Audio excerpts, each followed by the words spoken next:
ආයුබෝවන් සුබ සන්ධ්‍යාවක් ප්‍රාර්ථනා කරන ඔබ සියලු දෙනාටම ඔබ එක්වන්නේ රටමැද දේශපාලන අන්ධහැරේ රංගින ශ්‍රී ලංකා රූපවාහිනියේ නින්නද සජීවී සංවාදයේ සමගයි අපි දිගින් දිගටම කාලයක් තිස්සේ ඔබත් එක්ක මේ සාකච්ඡාවේ ඉන්නවා මේ සංවාදයේ ඇතුළේ ඉන්නවා අපි තෝරාගත්තු විද්වතුන් කණ්ඩායමක් එක්ක මේ සාකච්ඡාව ජනගත කරන්නේ කාලයක් තිස්සේ ඉඳලා හැබැයි අපි මේ බලාපොරොත්තු වෙච්ච රට නෙවෙයි මේ දවස්වල ගෙවිලා යන්නේ ඔබ හොඳ ආකාරවම දන්නවා ඔබ මූණ දෙන මා මූණ දෙන අර්බුදයේ දිග පළල අමුතුවෙන් ඔබට තේරුම් කරලා දෙන්න අවශ්‍ය නැහැ. අපි හැමදාම වගේ මේ ගෙවෙන මොහොත පිළිබඳව බොහොම දැඩි කලකිරීමකින් කතා බහ කරමින් බොහෝ විට වේදනාවෙන් පසු වෙනවා. හරිම අසීරු කාල පරිච්ඡේදයක් ඔබත් මාත් මේක තුලා ගෙවා දාන්නේ. මේ කාලය ගෙවෙන්නේ නැහැ වාගේ වෙලාවට දැනෙනවා. සමහර විට දවස් මතක නැහැ, දින මතක නැහැ. මොකක්ද මේ අර්බුදේ? අපි මේ ආර්ථිකව රට කඩා වැටුණා කිව්වට ආර්ථිකව නෙවෙයි මේ වැටුනේ. ආර්ථිකය වැටුණා තමයි. හැබැයි අපේ සමස්ත ජීවිත අපිට නැවතිලා වගේ තේරෙනවා. බොහෝ විට අපි යතුරු පැදියෙන් මෝටර රථයෙන් ගමන් ගත්ත බොහෝ දෙනෙක් ආපහු පාපැදියෙන් ගමන් යන්න පටන් ගන්න තියෙනවා. ඒ අය අපිට කියනවා කතා කරලා ඇත්තටම දැන් තමයි තේරෙන්නේ ජීවිතේ කන්දක් තියෙනවා කියලා. ඇයි? දැන් උන්ට දැනෙනවා පාපැදියෙන් පැදගෙන යනකොට කඳු. දැන් අපූර්වට තේරෙනවා. මෙච්චර කාලයක් ජීවිතේ ඇතැම් තැන්වලදී අපිට තිබුණු බාධක කඳු වගේ දේවල් අපිට අපේ ජීවිතෙන් අයින් කරලා තිබුණා.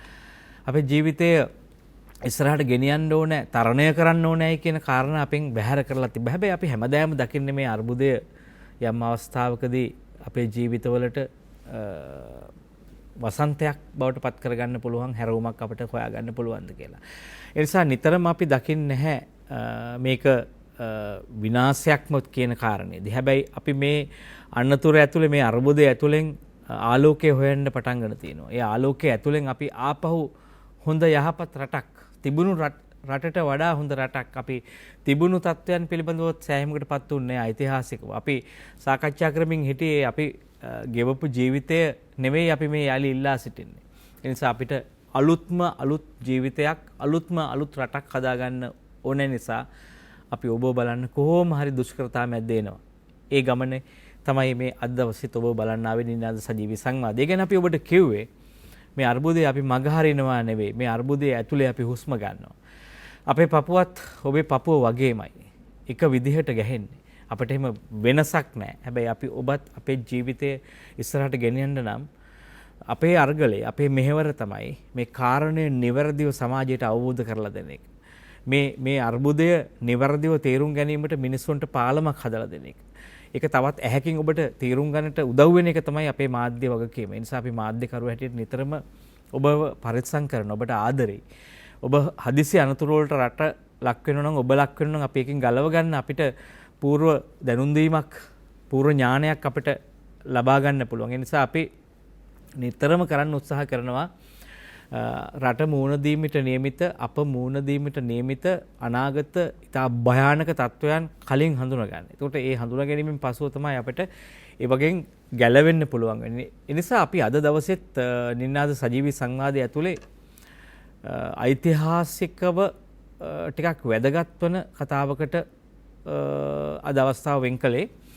දැන් මේ ඔබට මතක ඇති අපි මේ ප්‍රශ්නය දිහා අපි මේ අර්බුදයේ දිහා බලපු හැටි හරි වෙනස්. ඔබ අපේ සංවාද මුල සිට බැලුවා නම් අපි මේ අර්ගලය මේ සටන් බිම මේ සමස්ත දේශපාලන මානය අපි ටිකක් වෙනස් විදිහට බලපු කණ්ඩායමක්. ඒ නිසාම අපි මේ අර්බුදයේ පිළිබඳව එහි ප්‍රතිමානයන් පිළිබඳව යම් නාඩි පරීක්ෂාවන් කළා සහ කරමින් ඉන්නවා තවමත්.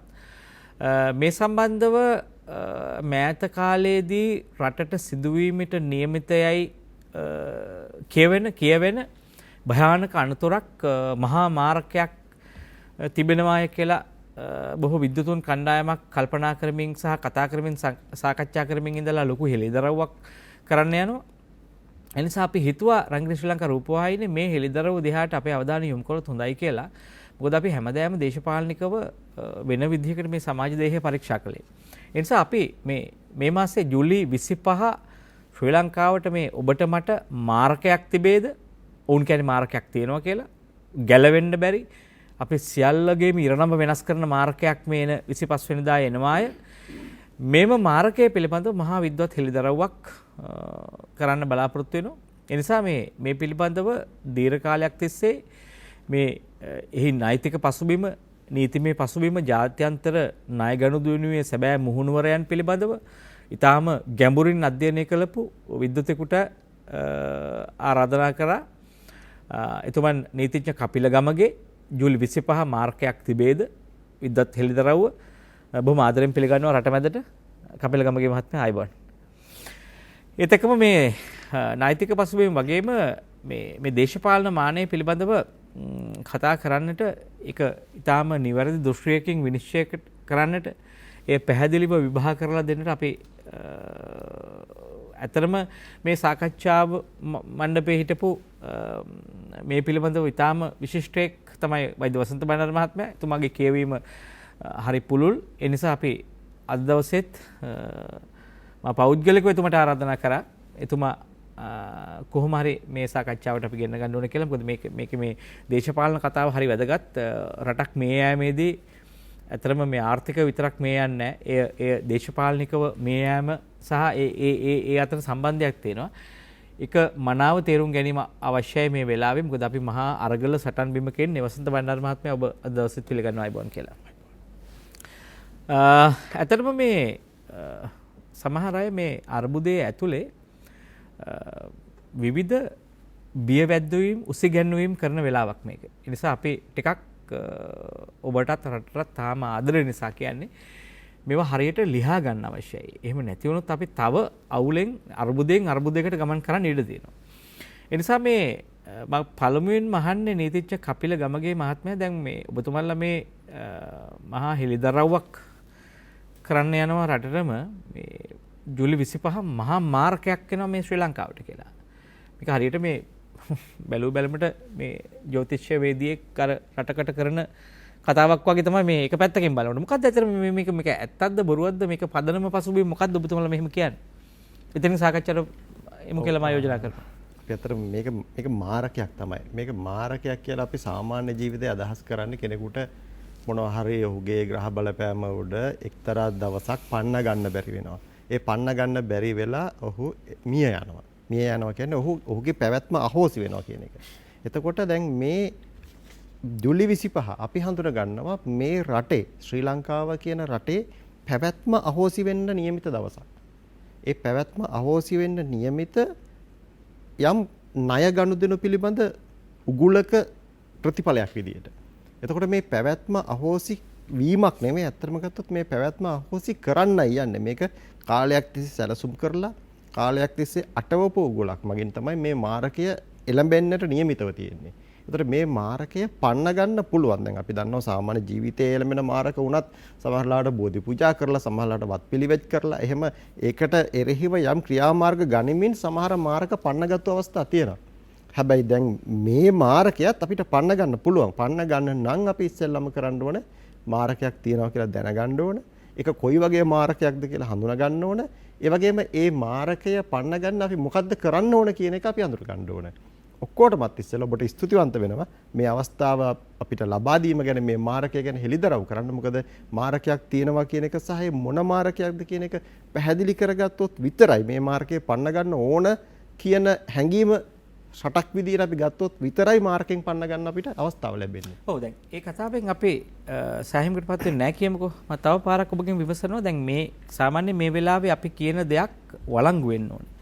ඊට අදාළ ශාස්ත්‍රීය සහ දේශපාලනික නෛතික ඔබ නීතිඥවරයෙක් දැන් ඒ ආදී වශයෙන් මේකට ප්‍රමාණවත් සාක්ෂි සාධක ඇතුවද ඔබ මේ කතාව කරන්නේ රටට ඔබ මේ වගකීම අරගෙනද මේ හෙළිදරව් කරන්නේ? ඒකත් අපිට වැදගත් අපි ආයතනයක් හැටියට. ඔව් ඇත්තටම ඒ වගකීම ඇතුව තමයි මම කතා කරන්නේ. මොකද මම කිව්ව මාරකයේ ස්වභාවය මම පැහැදිලි කරන්නම්. ඒ තමයි අපි ණය වෙච්ච රටක්. ඒ ණය වෙන විදි ආකාර ගොඩක් තියෙනවා. මහ බැංකුව තමයි අපේ රටේ ප්‍රධාන මූල්‍ය ආයතනය. එතකොට ඒක ණය වෙන විදි කීපයක් තියෙනවා. එකක් තමයි සංවර්ධන බැඳුම් කර ඩෙවලොප්මන්ට් බොන්ඩ්ස් කියලා. ඒ වගේම ස්වෛරී බැඳුම් කර ඒ කියන්නේ ISB කියලා අපි හඳුන්වන්නේ. ඊට පස්සේ ට්‍රෙෂරි බොන්ඩ්ස් මහ බැංකු බැඳුම් කර. ඒ මහ බැංකු බැඳුම් කර හරහා තමයි පහුගිය දවස්වල අර මහා වංචාවක් සිද්ධ වුණා කියලා බිලියන 12ක විතර වංචාවක් සිද්ධ වුණා කියලා කතා වුණේ. ඊට පස්සේ ට්‍රෙෂරි බිල්ස් මෙන්න මේ විදිහට ප්‍රධාන වර්ග 4ක් ඔස්සේ අපේ මහ බැංකුව මුදල් ණයට ගැනීම කරනවා. මේ ඔක්කොම ණයට ගැනීම. ඒතකොට මේ ණයට ගැනීම වලින් භයානකම එක තමයි ISB International Sovereign Bonds එහෙම නැත්නම් ජාත්‍යන්තර ස්වෛරීත්ව බැඳුම් කර කියන එක. මේ ස්වෛරීත්ව බැඳුම් කර වලින් එක්තරා බැඳුම් කරයක් ජූලි 25 වෙනිදා කල්පිරීමට නියමිතයි. ඒ කල්පිරීමට නියමිත බැඳුම් කරය අපි ගෙවන්න ඕනේ. ගෙව්වේ නැත්නම් අපිට ඇති වෙනවා බරපතල ප්‍රතිවිපාක. දැන් අපේ මහ බැංකුව අධිපතිවරයා කියලා තියෙනවා අපි ගෙවීම් කරන්නේ නැහැ කියලා. ඒක ඩිෆෝල්ට් ඩික්ලෙයාර් කිරිල්ලක්. ඒ කියන්නේ අපි ගෙවන්නේ නැහැ කියලා දැන්වම කල්ැතුව ප්‍රකාශ කරලා තියෙනවා. ඉතින් මේක නිකන් ණයක් අරගත්තාම අර මං කිව්ව IS මේ ඩෙවලොප්මන්ට් බොන්ඩ් සංවර්ධන බැඳුම් කර. එහෙම නැත්නම් මහ බැංකු බැඳුම් කර. එහෙම නැත්නම් ට්‍රෙෂරි බිල්ස්. ඒ කිසි එකක්වත් ගෙව්වේ නැති වුණාම ඇති වෙනවට වඩා බරපතල තත්වයක් මේ ISB නැත්නම් ස්වෛරී බැඳුම් කර ගෙවීම නොකර හැරියොත් ඇති වෙනවා. ඒ ඇතිවීම රට අවසන් වීම දක්වා රට අහෝසි වීම දක්වා යන්න පුළුවන්. ඒ කියන්නේ මේ රට ඉවරයක් වෙන්න පුළුවන්. එහෙම වෙන තරමට බරපතල කාරණයක් තමයි මේ ISB නැත්නම් ස්වෛරී බැඳුම් කර නොගෙවීම කියන එක. දැන් අපේ මහ බැංකුව අධිපතිවරයා ස්වෛරී බැඳුම් කර ගෙවන්නේ නැහැ කියලා ප්‍රකාශයට පත් කරලා තියෙනවා. ඒ වගේම ඒකට මූලික පියවරක් විදිහට දැනට අර අපේ රාජ්‍ය ඩිෆෝල්ට් එස්ටේට් කියන එක. ඒ කියන්නේ මේව නැත්තම් මේ බංකොලොත් රාජ්‍යයක් කියන එක ප්‍රකාශයට පත් කිරීමේ පළමු පියවර විදිහට ඔහු දැන්ටමත් මැයි මාසයේ ඩොලර් මිලියන 78ක මුදලක් එක්සිම් බැංකුවට ගෙවිය යුතු එකක්. ඒක ස්වෛරී බැඳුම් කර වලට අදාළ එකක් නෙවෙයි. හැබැයි එක්සිම් බැංකුවට ගෙවිය යුතු යම් මුදලක් ඔහු පැහැර හැරලත් තියෙනවා. එතකොට දැනටමත් අපි ගෙවන්නේ නැහැ කියලා ප්‍රකාශයට පත් කරලා තියෙනවා. ඒ වගේම ගෙවන්නේ නැහැ කියන එක ප්‍රායෝගිකව කරලා පෙන්නලා තියෙනවා. ඉතින් ඒ නිසා අර 25 වෙනිදා අපි ගෙවන්නට නියමිත ඇමරිකානු එක්සත් ජනපද ඩොලර් මිලියන 1000ක ස්වෛරී බැඳුම් කර වලින් 250ක අයිතිකාරයා වන ඇමරිකාවේ හැමිල්ටන් එක්ස්ප්‍රස් බැංකුව මේ වෙනකොට නිව්යෝක් ෆෙඩරල් අධිකරණයේ අපිට විරුද්ධව නඩුවක් පවරලා තියෙනවා. ඔබ ඒ ගැන හොඳින් අධ්‍යයනය කරලා කතා කරලා අධ්‍යයනය කරලා තියෙන්නේ. මේක ගැන බොහෝ අපි සමාජයේ කතා බහ වෙලා තියෙනවා. ඒකත් එක්ක තමයි අපි අධ්‍යයනය කරන්න පෙළඹුණේ. ඔබ ඇමරිකාව සම්බන්ධව ඒ රටේ නීතිය පැත්තෙන් ඔබගෙන් විමසීමක් කළොත් ඒක හරි නිශ්චිතද ඔබ අඳුරගෙන ඉන්නවද? ඒ නෛතික පදනම ඇතුලේ මේ සාකච්ඡාව තියෙනවද නැත්නම් ඒ සත්‍යද මේ කාරණේ? මෙහෙමයි. දැන් ස්වෛරී බැඳුම් කරවල අධිකරණ බලය තියෙන්නේ. දැන් අපි අධිකරණ බලය කියන එක තේරුම් ගන්නේ දෙන්නෙක් විවාහ වුණාම දික්කසාද නඩුවට අධිකරණ බලය තියෙන්නේ එක්කෙනෙක් පදිංචි ප්‍රදේශය. අන්න එහෙමනේ අධිකරණ බලය කියන එක නඩුව දාන්න පුළුවන් මොන උසාවියේද කියලා තීරණය කරන එක. ඒකට තමයි අධිකරණ බලය කියන්නේ. මේ ස්වෛරී බැඳුම් කරන වලට අදාළව අධිකරණ බලය තියෙන්නේ එක්කෝ ලන්ඩන් අධිකරණයට එහෙම නැත්නම් ඇමරිකාවේ නිව්යෝක් ෆෙඩරල් අධිකරණයට. අපි නිකුත් කරන ඕනෑම ස්වෛරී බැඳුම් කරයක අධිකරණ බලය තියෙන. ඒක නඩු පවරන්න පුළුවන් වෙන්නේ ලංකාවේ නඩු පවරන්න සිද්ධ වෙන්නේ නැහැ. ඒක ප්‍රායෝගිකව වෙන්නේ නැහැ. මොකද අරගත්තු අය ඉන්නේ ඒ රට විදේශිකව නිසා මේක විදේශිකයන්ට විතරක් නිකුත් කරන එකක් නිසා එතකොට ඒ නඩු පැවරීම සිද්ධ වෙන්නේ එක්ක ලන්ඩන් වල නැත්නම් ඇමරිකාවේ. දැන් මෙතනදී මේක වෙලා තියෙන්නේ ඇමරිකාවේ. ඒතකොට ඇමරිකන් අධිකරණයට තමයි අධිකරණ බලය තියෙන්නේ මේ සම්බන්ධයෙන්. ඇමරිකාවේ නිව්යෝක් ෆෙඩරල් අධිකරණයට. ඒ අධිකරණයේ තමයි ඔවුන් නඩු පවරලා තියෙන්නේ. එතකොට ඒ අධිකරණය දෙන තීන්දුව තමයි අපිට විරුද්ධව තීන්දුව බවට පත් වෙන්නේ. අපේ ඉදිරියේදී කතා කරපු මේ තව සැක සංකා තියෙන තැන් තියෙන්න පුළුවන්. ඒ තරම්ම මේක මාරකයක්ද මේක අපිට මාරකයෙන් පයින්න පුළුවන්ද නැත්නම් අපිට මේ දවස් කීපය ඇතුළේ මොනවද කරන්න පුළුවන්ද ඒකට වසන්ත බණ්ඩාර මහත්මයා එහෙම රටකට එහෙම වෙන්න පුළුවන්ද? එහෙම ණයක් අපි එහෙම පැහැරහැරියක් කියලා. මොකද මේ වෙලාවේ ශ්‍රී ලංකාව ඇතුලේ අපි දන්නවා තෙල් ටික ගන්නවත් සල්ලි නැහැ. මේ අපිට සාමාන්‍යයෙන් කීයක් නැව ආපහු යනවද? ඒ වගේ මාසිකව ජීවත් වෙන්න අවශ්‍ය ඩොලර් ප්‍රමාණයක් නැතිව ඉන්න රටකට ඉතින් මේ වෙලාවේ ආපහු අපිට මේ වගේ ස්වෛරී බැඳුම් කරයක් අපිට ගෙවන්න පුළුවන්ද? ඉතින් මෙහෙම ගෙව්වේ නැහැ කියලා අපේ ජාතිය ඉර නම හරි එහෙම එකක් එහෙම වෙන රටකට එහෙම පුළුවන්ද කරන්න දේශපාලනිකව? ගමගේ මැතිතුමා පළමුවෙන්ම ස්තුතිවන්ත වෙනවා ඔබතුමා ආරාධනා කිරීම සම්බන්ධයෙන්. මම අතරම ඔබතුමාට පැහැදිලි කරා මේ ගැන කරුණු අපි දිගින් දිගටම කරුණු දැක්කුවා. ඒ නිසා නැවත වතාවක් මේකේ කරුණු දක්වන්න අවශ්‍ය නැහැ කියලා. නමුත් ඔබතුමා කියපු නිසා මේකේ සමස්ත පින්තූරය නැවත කතා කළ යුතුයි කියන නිසා මම සහභාගී වුණේ. අත වශයෙන්ම කපිලගමගේ නීතිඥතුමාට මේ අධ්‍යයනය කරන්න කියලා ඉල්ලා සිටිය අපි ජාතික සංවිධාන දිගටම දැක්කා මේක ඇතුලේ මේ කුමන්ත්‍රණය කියන වචනේ කිව්වම යම් අය hina වෙනවා. මේක ඇතුලේ යම්කිසි මෙහෙයුමක් තියෙනවා මේ රාජ්‍ය තුල ඉන්න යම් නිශ්චිත තනතුරු දරන පිරිසක් විසින් අපිව අමාරුවේ දාන පාරක අරන් යනවා කියන සාක්ෂි අපට තනින් තනින් ලැබුණා. ඒ නිසා තමයි අපි මේක දිගටම අධ්‍යයනය කරමින් හිටියේ. අපි යම් සාක්ෂි එළිදරව් කරා මේ වේදිකාවෙත්. ඒතර අපි කපිලගමගේ මෙතුමාගෙන් ඉල්ලා සිටියේ මේක ඉල්ලා සිටින ප්‍රධාන වශයෙන් හේතු උනේ මේ ණය නැවත ප්‍රතිව්‍යුහගත කරන්න අවශ්‍ය පියවර කඩිනම්ම ගන්නේ නැතුව IMF ණය ලැබුණම ඔක්කොම ප්‍රශ්න විසඳේ කියන මතයක් එක පැත්තකින් හදලා තිබුණා. ඊළඟට අප්‍රේල් මාසේ ඊටාම නරක දෙයක් සිදු වුණා. ඒක අපි පසුව දැනගත්තේ මහා ඒවා එළිදරව් වෙන්නේ නැහැ. දේශපාලකයෝ දන්නෙත් නැහැ, පාර්ලිමේන්තුව කතා කරන්නෙත් නැහැ. මහ බැංකුවේ ඉන්න යම් රටට ආදරය කරන නිලධාරීන් තමයි අපිට ඒ තොරතුරු අපි විශාල තොරතුරු ප්‍රමාණයක් තියෙන ඕන තැනක අපිට මේව ඔප්පු කරන්න පුළුවන් ඕන මාධ්‍යයක ඕන අධිකරණයක තොරතුරු ඇතුවයි කතා කරන්නේ නිකන් කතා කරන්නේ. එතකොට ඒ අයගෙන් අපිට දැනගන්න ලැබුණා ඩොලර් මිලියන 78ක පොලි ගෙවන්න තිබුණා මේ චීනේ එක්සිම් බැංක් එකට. එතකොට එක්සිම් බැංකුව කියන්නේ අපිට අන්තිම නරක අවස්ථාවේදීත් සහනදායි පොලියට 100ට 1ට 2ට පොලියට ණය ගන්න තියෙන ආයතනය. දීර්ඝ කාලීනව අපිට යුද්ධේ පැවති කාලේ ඉඳලා උදව් කරපු ආයතනය. එතකොට මේ ආයතනයක ණයක් පොලිය ගෙවන්න තු පැහැර හැරියම දැන් අප්‍රේල් මාසේ ගෙවන්න තිබුණු එක තාක්ෂණිකව මාසයක් හම්බෙනවා ඒකට සමා කාලයක්. එතකොට තාක්ෂණිකව මැයි මාසේ ගෙවිය යුතුයි. මැයි මාසේ ගෙවුවේ නැති වුණාම නීති අනුකූලව ඒක ඩිෆෝල්ට් එකක් එහෙම නැත්නම් ණය පැහැර හැරීමක් ලෙස සැලකෙනවා. ඒතර එක්සිම් බැංක් එකේ නීතිය අනුව එසේ ණය පැහැර හැරවු කෙනෙකුට නැවත ණය දෙන්න බෑ. ඒතර අපිට එල්ලෙන්න තියෙන එකම වැල එකම උදව් ගන්න තියෙන තැන දොර වැහුවේ ඇයි? දොරට පයින් ගහලා වහන්නේ. එතකොට අපිට ලොකු සැකයක් ඇති වුණා. මෙතන බරපතල ප්‍රශ්නයක් තියෙනවා. ඒ නිසා මේ ණය මොකද ඒ වෙනකොට ඒ 78 ගෙවන්න සල්ලි තිබුණා. කියන්නේ දල වශයෙන් සංචාරක කර්මාන්තයේ කඩා වැටලා තියෙද්දි දල වශයෙන් මාසෙකට ඩොලර් මිලියන මේ 100ක් විතර ලැබුණා. හරි. ඊළඟට ප්‍රේෂණ ගත්තමත් ඩොලර් මිලියන 200ක් 300ක් අතර ප්‍රමාණයක් රැකියා අනුයුක්තිකෙන් ලැබුණා.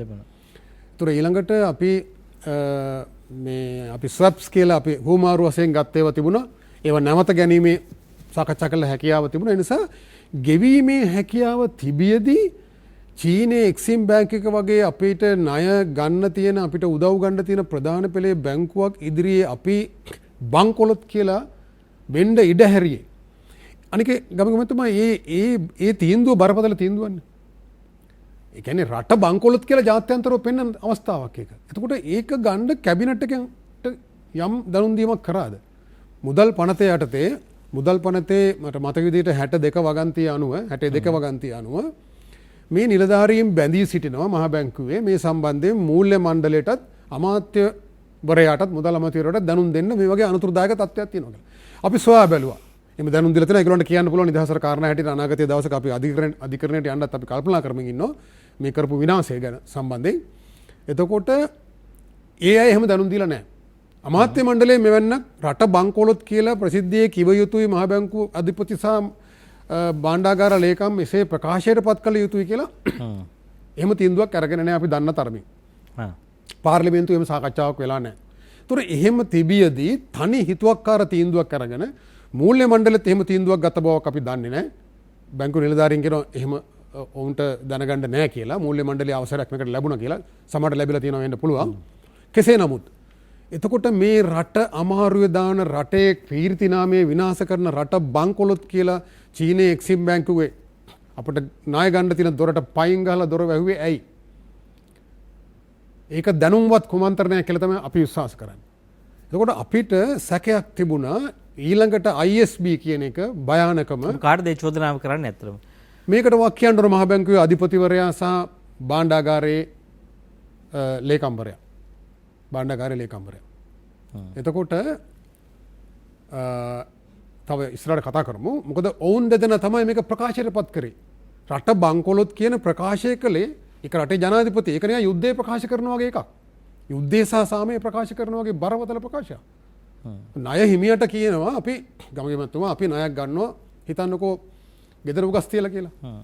එතකොට අපි එයාට කියනවා වගේ එකක් නේ. අපි ලිපියකින් දානවා ණය හිමියට කියනවා අපි ණය ගෙවන්නේ නැහැ. මං දැන් බංකොලොත් ඔබ පුළුවන් දෙයක් කරපන් කියනවා වගේ එකක් නේ ඒක. එතකොට එයාට ආයේ වෙන මුකුත් මට මේ ලියුම් ගෙවලා ණය ගෙවනවද නැද්ද ඒවා මුකුත් අහන්න ඕනේ නැහැ. එතනින් මෙයාට නඩු කටයුතු පටන් ගන්න පුළුවන්. ඒතර මේ වගේ දෙයක් කරේ මේගොල්ලෝ බබ්බුද? ඔබතුමා කියන්නේ මේ මාරකයයි ඒ අතර සම්බන්ධයක් තියෙනවා කියලා. ඒ නිසා තමයි අපි බැලුවේ ඊළඟ තියෙන මාරකය තමයි මෙන්න මෙතුමා ඉතා නිවැරදිව කිව්වාගේ මේ ISB. ජාත්‍යන්තර ස්වෛරී බැඳුම් කර. ඒ නීතිය ජාත්‍යන්තර අපේ දේශීය වශයෙන් නිකුත් කරන අනිත් බොන්ඩ්ස් ට්‍රෙෂරි බොන්ඩ්ස් ඒවා අපිට බේර ගන්න පුළුවන් මුදල් අච්චු කලර ගෙවන්න පුළුවන්. ඒතර මේක එහෙම බෑ. එතකොට මේක ඩොලර් වලින් ගෙවන්න ඕන. ඔව්. ඒතර මේකේ නීතිය ජාත්‍යන්තර නීතිය අනුව මෙතුමා සඳහන් කළා වගේ නිව්යෝර්ක් ෆෙඩරල් අධිකරණය තමයි අධිකරණ බලය තියෙන්නේ. ඔව්. එතකොට අපි දල වශයෙන් දරන් හිටියේ මේක රට බංකොලොත් කියලා ප්‍රකාශයට පත් කරලා මේක අය කර ගැනීම සඳහා රාජ්‍යයේ දේපල රාජසන්තක කරන්න පුළුවන් කියන දල අදහස අපිට තිබුණා. ඒතර අපි ඒ නිසා තමයි අපි නීතිඥ කපිලගමගේ මැතිතුමාගේ ඉල්ලා සිටියේ මේ ජාත්‍යන්තර නීතිය ගැඹුරින් අධ්‍යයනය කරන්න ලෝකයේ වෙලා තියෙන දේවල් සම්බන්ධයෙන් එතුමා වාර්තාවක් අපිට ලබා දුන්නා. එතකොට ඇත්තටම මේ වාර්තාව තාම අපිත් අධ්‍යයනය කරනවා. ඒතර මෙතුමා අපි මෙතුමාගෙන් ඉල්ලා සිටියා ඔබතුමා මේක දැන් අපි මේක විද්වත් වාර්තාවක් මේ පුද්ගලික කාරණයක් නෙවෙයි අපේ ඇකඩමික් වැඩක් නෙවෙයි මේක රටට බලපාන දෙයක්. ඒ නිසා අපි එතුමාගෙන් ඉල්ලා සිටියා කරුණාකරලා ඔබතුමා මේක රටට එළිදරව් කරන්න කියලා. මොකද මේක මේ ප්‍රශ්නය මත මේ නඩු තීන්දුව මත අනිතක තමයි අපිට දැන් දේශීයව නඩුවක් දානවා. ඒ කියන්නේ මේ නඩු නිමිත්ත එන්නේ 25නේ මේක ඩිෆෝල්ට් වෙන්න කියන්නේ ණය පැහැර හැරීම සිදු වෙන්න තියෙන 25. ඒතර සිදු වුණායින් පස්සේ නෙමෙයි මේ නඩුව දාන්නේ. නඩුව දාන්නේ සිදු වෙන්න පෙර. ඒතර නඩු නිමිත්ත ආවේ කොහොමද? ආවේ අපේ මහ බැංකුව අධිපතිවරයාගේ කටවචනේ. අපි බංකොලොත් අපි මේවා ගෙවන්නේ නැහැ කියපු නිසා තමයි ඔවුන් ඒ නඩුව දැම්මේ. ඒතර නඩු නිමිත්ත හදලා දුන්නේ එතුමාද කියන ප්‍රශ්නේ. ඊළඟට අපි බලනවා අපි මෙතුමාට විශේෂයෙන්ම ඒ ඉල්ලීම කරේ ගැඹුරින් අධ්‍යයනය කරන්න කියලා අර හේතුව. මත දෙවෙනි හේතුව තමයි දේශීයව යම් පැමිණිලිකරු තිදෙනෙක් නඩුවක් දානවා. නඩුවක් දානවා රාජ්‍ය නිලධාරී මගෞතුකරු කරලා මේ ස්වෛරී බැඳුම් කර ගෙවන්න එපා කියලා. ඒතර එතනත් අපිට ප්‍රශ්නයක් මතුණා බැරි වෙලාවත් මේ නඩුවේ තීන්දුවේ අපිට සැකයක් ආවා අර මහ බැංකුව අධිපතිවරයා කටවචනයෙන් කියපු එක. ඒතර ඒක මාධ්‍යයක පළ වෙලානේ මේ අධිකරණය ඉදිරිපත් කරන්න ඕනේ. ඔව්. ඒතර ඒක තවදුරටත් මේ අධිකරණයෙන් මේ ප්‍රකාශය තහවුරු කරගන්නද මේ නඩුව දැම්මේ කියලා. ඒ කියන්නේ අධිකරණයත් යොදා ගන්නද මේ පැමිණිලිකරුව මේක කරේ කියලා අපිට සැකයක් ඇති වුණා. ඒ නිසා තමයි අපි මෙතුමාගෙන් ඉල්ලා සිටියේ අධිකරණයේ කටයුතු අපිට ඇඟිලි ගහන්න අවශ්‍ය නැහැ. ඒක එහෙම ගියාවේ තීන්දුව දෙයි අපි මෙතුමාගෙන් අනිත් ජාත්‍යන්තර තත්ත්වය අධ්‍යයනය කරන්න කිව්වේ. එතකොට අපිට දැනෙනවා අර චීනයේ එක්සිම් බැංක් එකේ මිලියන 78 ගෙවන්න පුළුවන්කම තියෙද්දි නොගෙවා ඉඳලා රට අමාරුවේ දාලා එක්සිම් බැංක් එකෙන් 7ක්වත් ගන්න බැරි තත්ත්වයට පත් කරා වගේ ජාත්‍යන්තරව අපි අපේ දේපල පවර ගන්න පුළුවන් තත්ත්වයක් ඇති වෙනවා. අපේ ගුවන් යානයක් මෙතුමා විස්තර කියයි. අපේ ගුවන් යානයක් වෙන රටක තියෙදි හිතන්න ජපානයට අපි ගියා කියලා. අන්න අර නීතිච්ච සමාගමකට පුළුවන් ගිහිලා මේ නඩු තීන්දුව අනුව මෙයා අපේ නායකරුවෙක් නායක පැහැරලා තියෙන නඩු තීන්දුවක් තියෙනවා වහම මේ ගුවන් යානේ නවත්ත ගන්න කියලා. ඒවා අපි දැනන් හිටියේ නෑ මුල් වටේදී මෙතුමාගේ අධ්‍යයන වාර්තාවෙන් අපි දැනගත්තා. ඒ තරම් තත්ත්වය භයානකයි කියලා. ඒ නිසා තමයි අපි මෙතුමාගේ ඉල්ලා සිටියේ කරුණාකරලා මේක රටට එළිදරව් කරන්න. මේවා ප්‍රධාන මාධ්‍ය කියලා කියන ඒවාට මේවා 7-5ක ගාණක් නෑ. ඉතින් ඔබතුමාලා තමයි මේ ගැන උනන්දුනේ. ඒ නිසා අපි ගැන ස්තුතිවන්ත වෙනවා මේ කාරණේ විශේෂ හෙළිදරව්වක් ලෙස මේ අනතුරු අපි ටික ටික කියමින් ආවා. මේ රෝගයේ එක එක රෝග ලක්ෂණ වරින් වර කියමින් ආවා. දැන් හැබැයි මේක නරක තැනක තියෙනවා. අපිත් මේ අවස්ථාව ලබා දුන්නේ මොකද අපි මේ කාරණා සම්බන්ධව අර්බුදය සම්බන්ධව මෙහි දිගපළල නිරන්තරව සාකච්ඡාවට භාජනය කරා මේක ජනගත කරන්න උත්සාහ කරා මේක නිවැරදි දේශපාලන මානය පිළිබඳව. ඒ නිසා අපිට කල්පනා වුණා එහිම දිගුවක් වෙන්නට ඇති සහ විය යුතුයි මේ කාරණේ කියලා. කෙසේ වෙතත් නමුත් අපි දැන් හැමදෙනාම සීරුවෙන් බලාගෙන ඉන්නවා රට දිහා මොකද්ද වෙන්නේ කියලා. අපි මහා ජන ගංගාවල් එකතු වෙනවා. හැබැයි අපි සියලු දේශපාලඥයන් පිළිබඳව ඊටාම ඔවුන් පන්නා දාන්න කටයුතු කරනවා. එතකොට අපි දැන් මේ නඩත්තු කරපු මේ ආකෘතිය ආර්ථික දේශපාලන ආකෘතිය වෙනස් කරන්න ඕන කියලා සාකච්ඡා සංවාද කරනවා. අපි මේ හැම දෙයක් ඇතුළෙම කල්පනා කරමින් ඉන්නේ. අපේ ඔළුව වැඩ කරනවා. අපේ ශරීරය වැඩ කරන්න පටන් ගන්නවා. හැබැයි ඒත් එක්කම මේ අපේ ජීවිතේට ලොකු වෙහෙසක් කලකිරීමක් දැනෙනවා මේ සියල්ලත් එක්ක. කෙසේ වෙ නමුත් මේ ප්‍රශ්නය ඇහෙනකොටම මේ මාතෘකාව ඇහෙනකොටම අපිට තවදුරටත් කර කියා ගන්න දෙයක් නැති වෙන තත්ත්වයටම පොඩි අන්දමන්ද වීමක් තියෙනවා. මේ ඇතරම ජූලි 25 මෙහෙම එකක් වුණොත් මේ කියන දේ අපි දන්නේ නැහැ. ඔතවලගේ එළිදරව්. දැන් මේ තත්ත්වය උදා වෙලා නැහැ. උදා වෙන්න නියමිත තත්ත්වයක් පිළිබඳව මේ කතා කරන්නේ. අපි දන්නේ නැහැ මාධ්‍යයක් හැට අපිට හිතෙනවා. මෙතනින් පස්සේ මොකක්ද වෙන්නේ? මොකක් වෙයිද?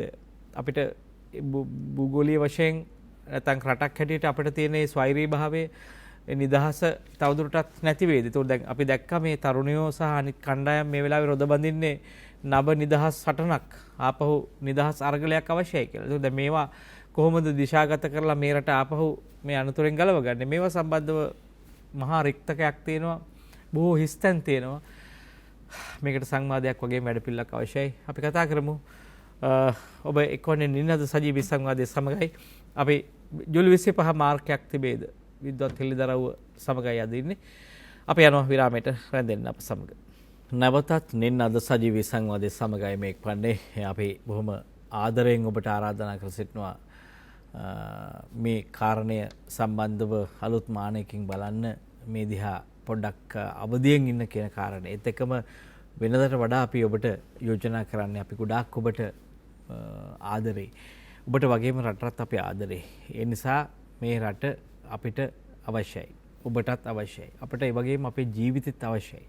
අපි හැමෝම සන්තෝෂයෙන් නිදහසේ මේ රටේ ජීවත් වෙන්න ඕනේ. මෙන්න මේ අවාසනාවන්තයයි කියන කාලෙක ඉඳගෙන අපි වාසනාව පිළිබඳව හිතනවා. හීන දකිනවා. අද පහු කරපුවාම හෙට ප්‍රශ්නේ හරියයි කියලා හිතනවා. දැන් ඔබ හිතුවොත් අපිට මානෙක නැහැ.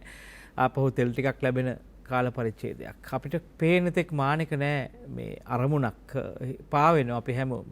මෙන්න මේ තැන ඉඳගෙන මෙන්න මේ අනතුරකින් ඔබ හිතන්න තව අනතුරකට අපි මාරු වුණොත් අපිට එතනින් පස්සේ මෙලොව දෙයක් හිතා ගන්න බැරි වෙනවා. මෙලව දෙයක් අපිට හිතා ගන්න බැරි වෙන ඔබ කියන්නේ එහෙමයි. දැන් අපි මේ ගැන පහුගිය කාලේ සමාජයත් එක්ක ගැවසෙනකොට ඔබ අපිට කිව්වේ ඒකයි. අපිට මේ මෙලව ජීවිතයක් නැහැ.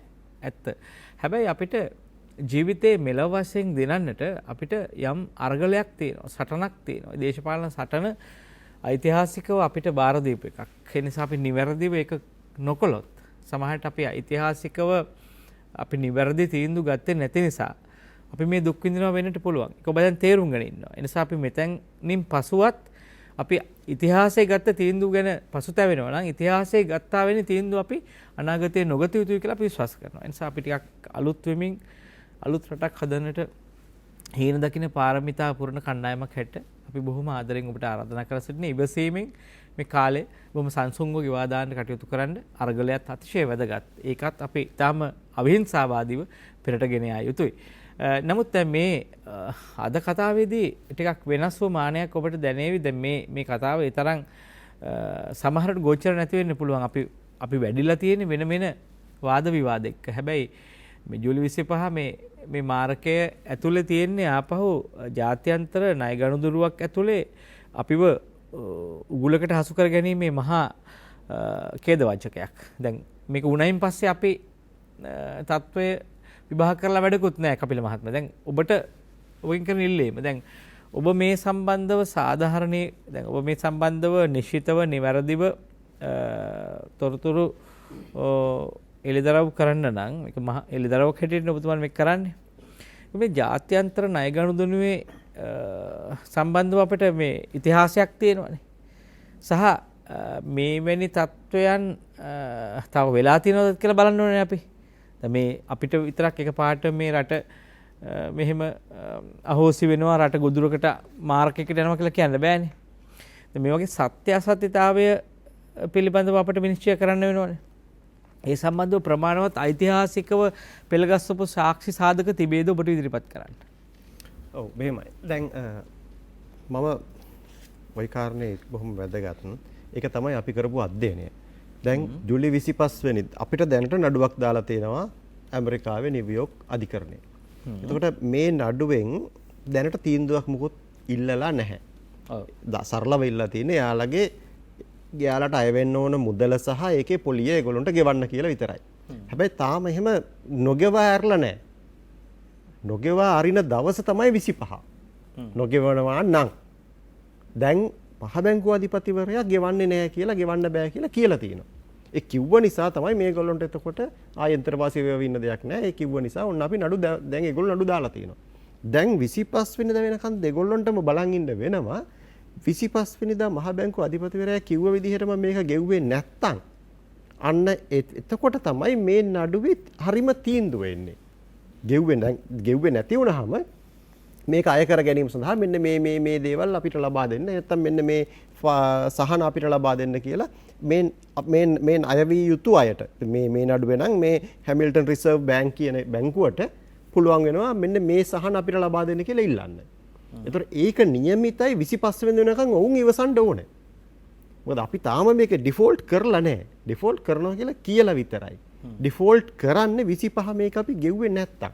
ඔතන කියන්නේ මේ අපි ගත්ත තීන්දුව ඕනම නම් අනිත් පැත්තට හරවන්න පුළුවන් කියන කාරණේ කියලා. තාම පුළුවන්. සමහරවිට ඒකේ තාක්ෂණිකව මාසයක ග්‍රේස් සමා කාලයකුත් තියෙනවා.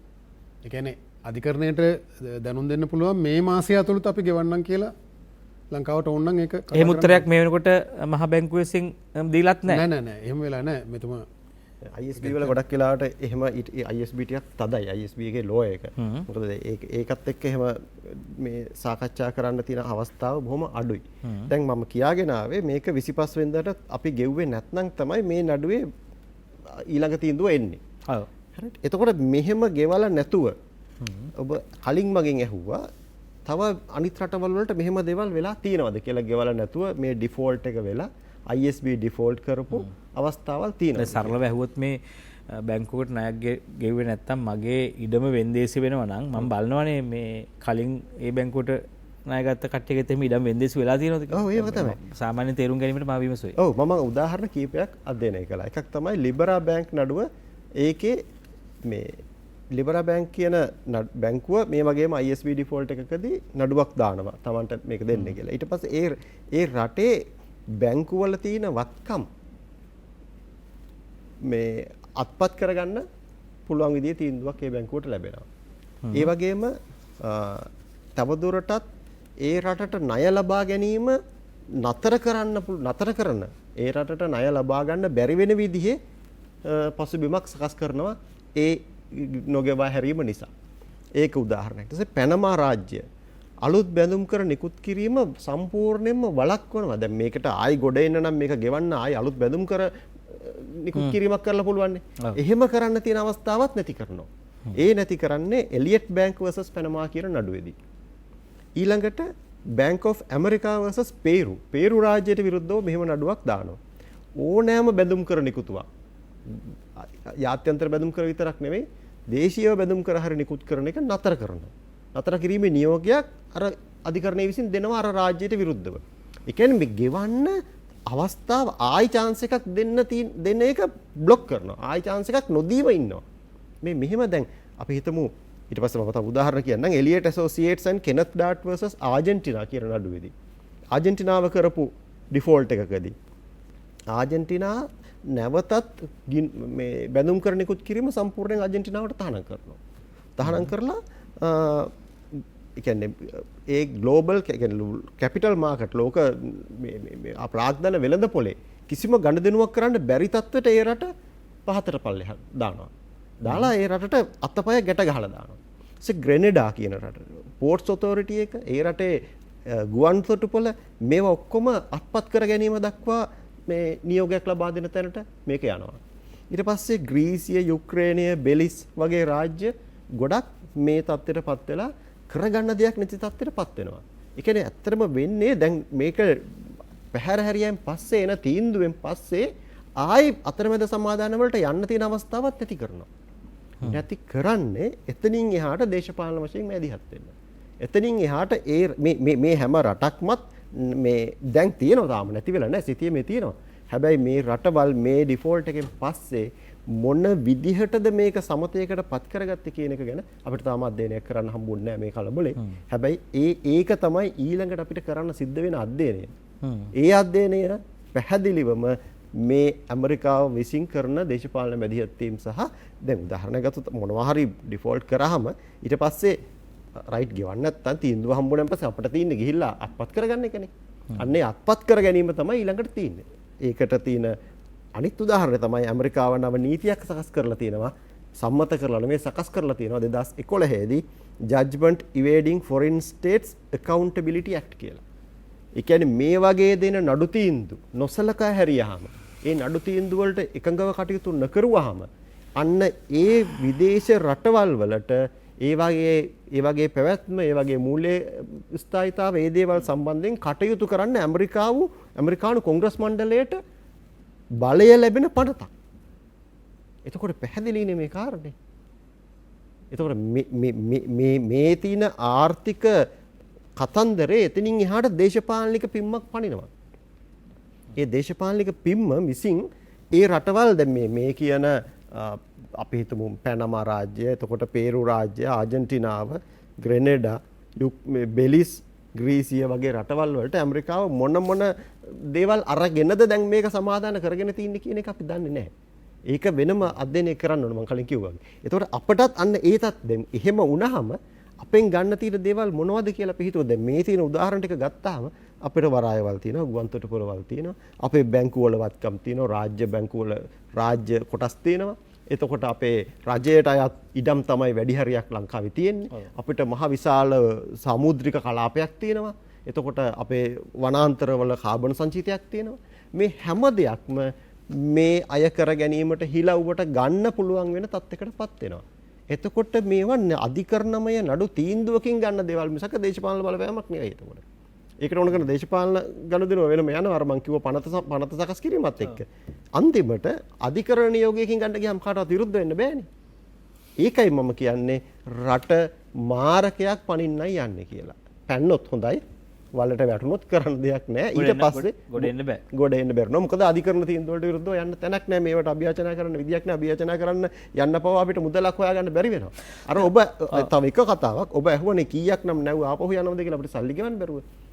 මේ වගේ වුණාම අපට එන්න තියෙන තෙල් නැවක් අතරමැදදී නවත්තලා හරවලා ගෙන්න ගන්න පුළුවන් වෙනවා මේ නඩු තීන්දුවකින්. අපට එන්න තියෙන ඖෂධ ප්‍රමාණයක් හරව ගන්න පුළුවන් වෙනවා. අපට එන්න තියෙන අපි අපනයනය කරලා ගත්තු ආදායම අපට එන්න නොදී එහෙම ෆ්‍රීස් කරගන්න පුළුවන් වෙනවා. කොටින්ම අපි බඩු ගෙන්නන්න LC letter of credit නැත්නම් ණයවර ලිපි නිකුත් කරන්නේ මේ දකුණු ආසියානු කලාපයේ සියලුම රටවල් ණයවර ලිපි නිකුත් කරන්නේ ඇමරිකාවේ යම් බැංකු හරහා. එතකොට ඒ ණයවර ලිපි වල බලපෑම ඔතොරිටි එක අධිකාරී බලය තියෙන්නේ ඇමරිකාවෙන් බැංකුවකට. එතකොට මේ ඇමරිකාවෙම තීන්දුවක් මේ එන්නේ. එතකොට අපි ණයවර ලිපියක් මේ විවෘත කරන්න අපිට බඩු ටිකක් ගේන්න ගන්න ඖෂධ හරි තෙල් හරි කෑම හරි මොනවා හරි කරන්න අපි සල්ලි හොයාගෙන ණයවර ලිපියක් විවෘත කරාම ඒ ණයවර ලිපියේ තියෙන මුදල ඒ පැත්තට හරව ගන්න පවා මේකෙන් අවස්ථාව ලැබෙනවා. කොටින්ම අර ඔබ කිව්ව නැව් හැරිලා යන එක දැන් හැරිලා යන්නේ අපිට සල්ලි නැති නිසා. හැබැයි අපි සල්ලි හොයාගත්තත් හොයාගෙන සල්ලි ගෙව්වත් ඒ ගෙවපු එකත් ආපහු හරව ගන්න මොවුන්ට අවස්ථාවක්. කොපමණ ප්‍රමාණයක් දැනට මේක ගණන් බැලීමක් තියෙනවා? දැන් 25 වෙනිදාට ගෙවී යුතුව තිබෙන්නේ ඇමරිකන් ඩොලර් මිලියන 1000ක බැඳුම් කරයක්. ඒ 1000ක බැඳුම් කරයෙන් 250ක් තමයි මේ හැමිල්ටන් රිසර්ව් බැංක් කියන බැංකුව අරගෙන තියෙන්නේ. එතකොට දැන් මේගොල්ලෝ වගේම අනිත් 750 අරන් තින්නේ තව කවුරු හරි නම් ඒගොල්ලොත් මේ නඩුවට සම්බන්ධ නැත්නම් ඒගොල්ලොත් වෙන වෙනම නඩු දානවා. එතකොට මේ 1000 අරගෙන තියෙන්නේ අපි වාර්ෂික පොලියකට. ඒ වාර්ෂික පොලිය 5.875ක වාර්ෂික පොලියක්. වසර 10කට අරගෙන තින්නේ. ඒ කියන්නේ මේක සම්පූර්ණයෙන් ගෙවිලා ඉවර වෙනකොට අපි 1000 ගෙවිලා ඉවරනකොට 1587.5ක් ඇමරිකන් ඩොලර් මිලියන ගෙවිලා ඉවර වෙන්න ඕන. දැන් මේ අන්තිම වාරිකය තමයි මේ ගෙවන්න තියෙන්නේ. අපි හැමතිස්සෙම අන්තර්ජාතික බැඳුම් කර ගෙවනකොට අපි ගන්න ප්‍රමාණයට පොලියක් නියම කරනවා. අවුරුද්දට දෙපාරක් වෙන්න ඒ පොලිය කොටස් වශයෙන් ගෙවනවා. ඒ කියන්නේ 5.875ක වාර්ෂික පොලියකට පොලියකුත් අපි ගෙවනවා. පොලිය අවුරුදු 5ක් තිස්සේ ගෙවලා. සමහර ලාවට සමහර වෙනකුත් කරලා තියෙන අවුරුදු 10කට. අවුරුදු 10ක් තිස්සේ ගෙවලා. අන්තිමට අපි අන්තිම පොලිය වාරිකයත් සම්පූර්ණ මුදලත් ගෙවන්න ඕන. උදාහරණයක් ගත්තොත් ඇමරිකන් ඩොලර් මිලියන 500ක් අපි බැඳුම් කර නිකුත් කරාම මේක ගෙවිලා ඉවරනකොට 706.25ක් අපි ගෙවලා තියෙනවා. ඒක දැන්ට ගෙවලා ඉවරයි 18. අපි 500ක් නිකුත් කරලා තිනවා 2009. ඒක ගෙවිලා ඉවරලා තිනවා 2015. ගෙවිලා ඉවර වෙනකොට 500 685ක් වෙලා තියෙනවා. අපි එහෙම ගෙවලා තියෙනවා දැනට 8156ක් 5500ක් නිකුත් කරන් පස්සේ.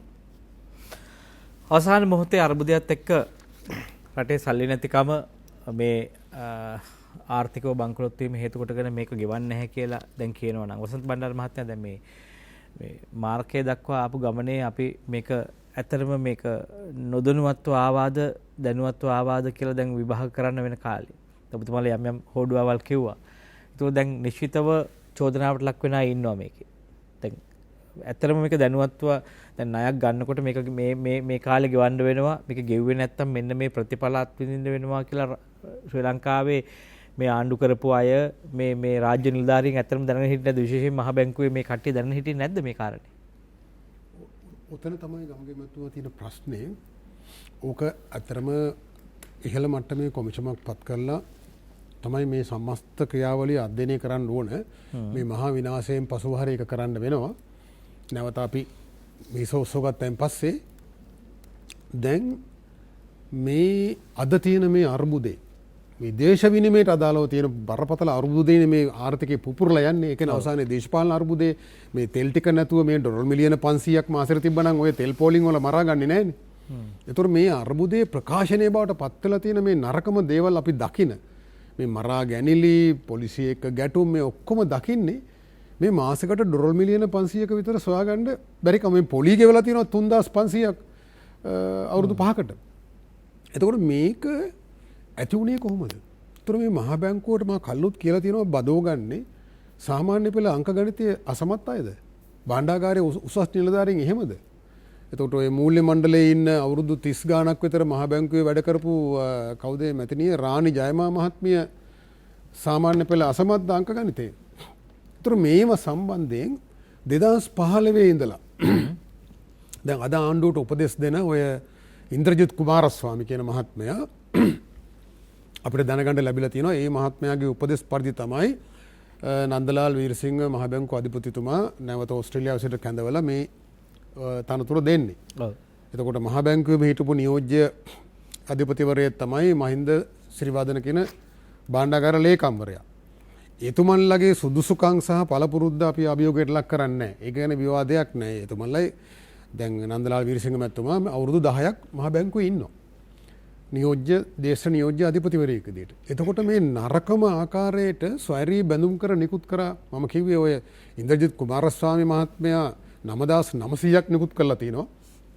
මේ නරකම බෙල්ල හිර වෙන බැඳුම් කර එකක්වත් සංවර්ධන ව්‍යාපෘතියකට පාවිච්චි කළා නැහැ. මේ ගෙවුන් ශේෂ හිගේ පියවන්න විතරයි පාවිච්චි කළා තියෙන්නේ. ඒතර එතුමා විතරක් 9900 මේක කළා මේ නිකුත් කරලා තියෙනවා. 2015 ඉඳලා සමස්ත යහපාලන ආණ්ඩු කාලේ 12150ක් නිකුත් කළා තියෙනවා. එතකොට මේවා නිකුත් කරද්දී ඒවට උපදෙස් දුන්නේ ප්‍රධාන නියෝජ්‍ය අධිපතිවරයා තමයි අද ඉන්න මහ බැංකුව අධිපතිතුමා. ඒතර එතුමා දැනගෙන හිටියේ නැද්ද? මූල්‍ය පනතෙන් එතුමන්ලා බැඳී ඉන්නවා. මූල්‍ය මණ්ඩලයටත් අමාත්‍යවරයටත් දැනුම් දෙන්න මොනවා හරි අනතුරුදායක දෙයක් ණය ගැනීමට අදාළව රාජ්‍ය ආදායම අදාළව තිබෙනවා. ඒක පනතෙන් ඕම් බැඳී සිටිනවා. ඔවුන් මොන වාර්තා දුන්නද? එහෙම වාර්තාවල මේ අනතුරු කියලා තිබ්බනම් මෙහෙම වෙන්න විදියක් නැහැනේ. මේ කෙටි කාලීන ණය මෙතුමා සඳහන් කළා ඒවා. අවුරුදු 5 6 7 වැඩිම. ඒ කියන්නේ මේ අද වෙන දවසේ එනකොට මේ කොවිඩ් වසංගතය තිබ්බත් නොතිබ්බත් මේ අර්බුදය උස්සන්න වෙනවා මේවා ගෙවා ගන්න බැරි වෙනවා කියලා එදා අංක ගණිතයේ සාමාන්‍ය පෙළ සමත් කෙනෙකුට තේරුම් ගන්න පුළුවන් වෙන්න ඕනේ. ගමගේ මැතිතුමා සාමාන්‍ය මේ සිල්ලර කඩේක මුදලාලි කෙනෙකුට නම් තේරෙනවා මම මේ විදිහට බඩු ණයට අරගෙන මේක විකුණ ගන්න බැරුණොත් මට මොකද්ද වෙන්නේ? මම මේ චෙක්ස් ගෙවා ගන්න බැරුණොත් මොකද වෙන්නේ? ඒතර මේක එහෙම තත්ත්වයක්. එතකොට මෙතන මේ ක්‍රමානුකූලව මේ රාජ්‍ය යුද්ධ කරලා අත්පත් කරගන්න අවුරුදු 2500ක සිට ප්‍රධාන ආක්‍රමණ 13ක් තියෙනවා ගමගේ මැතිතුමා. අපි ඔක්කොම කොහොම හරි පියමන් කරගෙන ගියානේ. ඒතර යුද්ධ කරලා බැරි වෙච්ච එක. යටත් කරගන්න අවුරුදු 30ක් LTT යුද්ධයට ආධාර දීලා ඒවා ඔක්කොම උදව් කරලා 13 වෙනි සංශෝධනය ගෙනල්ලා ඉන්දු ලංකා ගිවිසුම අත්සන් කරලත් කරගන්න බැරි වෙච්ච ටික හමුදාව ඒවලත් කරගන්න බැරි වෙච්ච ටික දැන් මේ පොඩි මූල්‍ය ගනුදෙනුවක සෙල්ලමකින් ගොඩ දාන්න පුළුවන් වෙන්න ඉඩ තියෙනවා. දැන් අපිට කියන දේ කරන්න වෙලා තියෙනවා. IOC එකට දැන් IOC එක විතරයි තෙල් තියෙන්නේ. මේ හිර කිරීම වලින් අවසානය කරන්න මේවා අඬුව වගේ. ආණ්ඩුවේ අත කරකවන අඬු මේවා. දැන් මෙතුමා සඳහන් කරා ISB ආයෙ නිකුත් කරන්නත් බැරි වෙනවා. ඒතර අපි ISB එකක් අරගෙන ආයෙ තව අවුරුදු 5කට මේක දැන් ගෙවලා මොන හරි බේරෙන්න ඉඩක් තියෙනවා නම් හුස්ම ගන්න අපි අර ගමේ මිනිස්සුත් ණය අරගෙන ආයෙ ණය ගෙවලා බේරෙනවනේ. එතකොට මේක එහෙම කරන්නත් බැරි වෙන්න පුළුවන් මේ නඩු තීන්දුව අනුව. ඒ කියන්නේ හොඳටම හිර කරන්න. මම කිව්වා 78ක් සල්ලි තියෙද්දිත් ගෙවන්න නැතුව ඉඳලා චීනේ එක්සිම් බැංක් එකට චීනෙන් ණයක් ගන්න බැරි තැන කරා. ඒතර ඒ දොර වැහුවා. නමුත් දේශපාලඥයා මේකෙන් ගලවන්න බෑ. දේශපාලඥයා මේකෙන් ගලවන්න බෑනේ කවදාවත්. ඔව් දේශපාලඥයන්ගේ නූගත්කම හරි මොකක් හරි ගමගේ මැතිතුමා අපි දන්නේ නැහැ. මම කියන්නේ මේ නිලධාරීන් මේව සම්බන්ධයෙන් දේශපාලකයා දැනුවත් කරලා තිබුණා නම් එතුමලට නිර්දෝෂී වෙන්න පුළුවන්. පනතෙන් එතුමලට තමයි වගකීම් පැවරලා තියෙන්නේ. මූල්‍ය මණ්ඩලෙට අපේ පරණ පනත 2017 වෙනකම් පනත 53 විදේශ විනිමය පනත අනුව සම්පූර්ණ අමතිවරට බලයක් නැහැ. බලය තියෙන මහ බැංකුව අධිපතිවරයාට සහ මූල්‍ය මණ්ඩලයට ස්වාධීන බලය. ඒතර දැන් ඔය මූල්‍ය මණ්ඩලයේ ඉන්න රාණි ජයමහා කියන මැතිණිය අවුරුදු 30 ගාණක් මහ බැංකුවේ වැඩ කරපු කෙනෙක්. ඒතර මේ අනතුරුදායක දේවල් සම්බන්ධයෙන් මේ දේශපාලඥයෝ බැසිල් රාජපක්ෂ කියන නූගත් ඇමතිවරයා මේවා ඔක්කොම දන්නවද? මම මේ එතුමා නිදහස් කරන්න හදනව නෙවෙයි. එතුමා මෙතනින් එළියට බැස්සේ මේ කරන්න තියෙන නරකම දේවල් ඉන්දියාව ඉල්ලපු හැම දෙයක්ම දීලා. ගිවිසුම් 3ක් අත්සන් කරා. මේ ඉඩම් ටික දුන්න කන්තලේ ඒවා මේ අදානිට වරාය දීලා එතකොට අදානිට තව ඩොලර් මිලියන මේ මෙගාවොට් 500ක මේ සුනිත් බල ව්‍යාපෘතිය දීලා සම්පූර්ණ බල ශක්තිය අපේ පද්ධතියම ෂට් ඩවුන් කරන්න වහන්න පුළුවන් යතුරු අදානිට දීලා ඒ ඔක්කොම දීලා තමයි එතුමා බහැලා ගියේ. මේ නිදහසර කාරණා නැහැ. හැබැයි මේ නිලධාරීන් නීතියෙන් බැඳී සිටිනවා අමාත්‍යවරයා අමාත්‍ය මණ්ඩලයේ අදාළ මූල්‍ය මණ්ඩලයේ දැනුවත් කරන්න. ඒතර මම විශ්වාස කරනවා මූල්‍ය මණ්ඩලයේ යම් ආකාරයකට මූල්‍ය මණ්ඩලය කියන ගමගමතුමා අර ස්වාධීන කොමිෂන් වගේ. නිලධාරීන් කවුරු හරි මොන හරි ආර්ථික ඝාතකයෝ එතන නරක දෙයක් කරනවා නම් ඒක පාලනය කරන්න තමයි අමාත්‍යවරයාටත් බලය දෙන්නේ නැතුව ස්වාධීන විද්වතුන්ගේ මණ්ඩලයක් පත් කරන්නේ මූල්‍ය මණ්ඩලය. ඒක හොඳ දෙයක්. ඒක මේ දීර්ඝ කාලීනව අපේ රටේ එහෙම අවුලක් නැතුව ආවා. ඒතර 2017 තමයි ඔය විදේශ විනිමය පනත නැවත සංශෝධනය කරලා ඒ බලතල සියල්ල අමාත්‍යවරයා අතට ගන්නවා. ඊළඟට අපරාධ වරදවල් නැති කරනවා. සිවිල් වරදවල් බවට පත් කරනවා. එතකොට මේ උණ්ඩියල් අරුම්මුන් මූල්‍ය මේ විදේශ විනිමය වංචා කරන මිනිස්සු බය වෙන්නේ නැහැ. ඔව්. එතකොට මේ අය මේ මූල්‍ය මණ්ඩලයේ හිටපු නිලධාරීන්ගෙන් ප්‍රධාන වශයෙන් මේ රාණි ජයමහා කියන මහත්මිය කෝප් කමිටුවෙත් මෙවැනි හෙළිදරව් කිරීම කරා නේද? කරනවා නේද? ඒක තමයි. ඒ කෝප් කමිටුවෙත් අපි ඒක ඉස්සරහට කතා කරමු. මා ඒ සම්බන්ධයෙන් ඔබතුමා ආපු නිසා හොඳයි. මේ කෝප් කමිටුවේ සභාපතිතුමා මහාචාර්ය චරිත හේරත් මහතුමා ඊයේ පෙරේද මට මලගෙදරකදී හම්බුණා. මම එතුමා පුද්ගලිකව කතා කරන්න වෙලාව හම්බුණා. එතුමාත් ඒ ගැන යම් අදහස් පළ කරා. එතුමා දිගට මේ පරීක්ෂණය කරනවා කියලා කිව්වා. කෙසේ නමුත් අපි දන්නා තොරතුරු අනුව ඒ රාණි ජයමහා මැතිණිය සහ ජනාධිපතිත්වය සංජීව ජයවර්ධන මහත්මයා සම්පූර්ණ සත්‍යම නෙමෙයි කෝප් කමිටුවට කියන්නේ. ඒක පැහැදිලි. බොරු නොකියව වෙන්න පුළුවන්. ඔබතුමා වගකීමෙන් කියන්නේ මේක. වගකීමෙන් කියන්නේ මේ රූපවාහිනී මාධ්‍යයෙන් ගියපු දේවල් සභාපතිතුමාගෙන් මම පුද්ගලිකව ඒ වෙලේ අහපු ප්‍රශ්නයයි සහ මහ බැංකුව නිලධාරීන්ගෙන් එව නැත්තම් ඔයගලන්ට නෑ කියලා කියන්න පුළුවන්.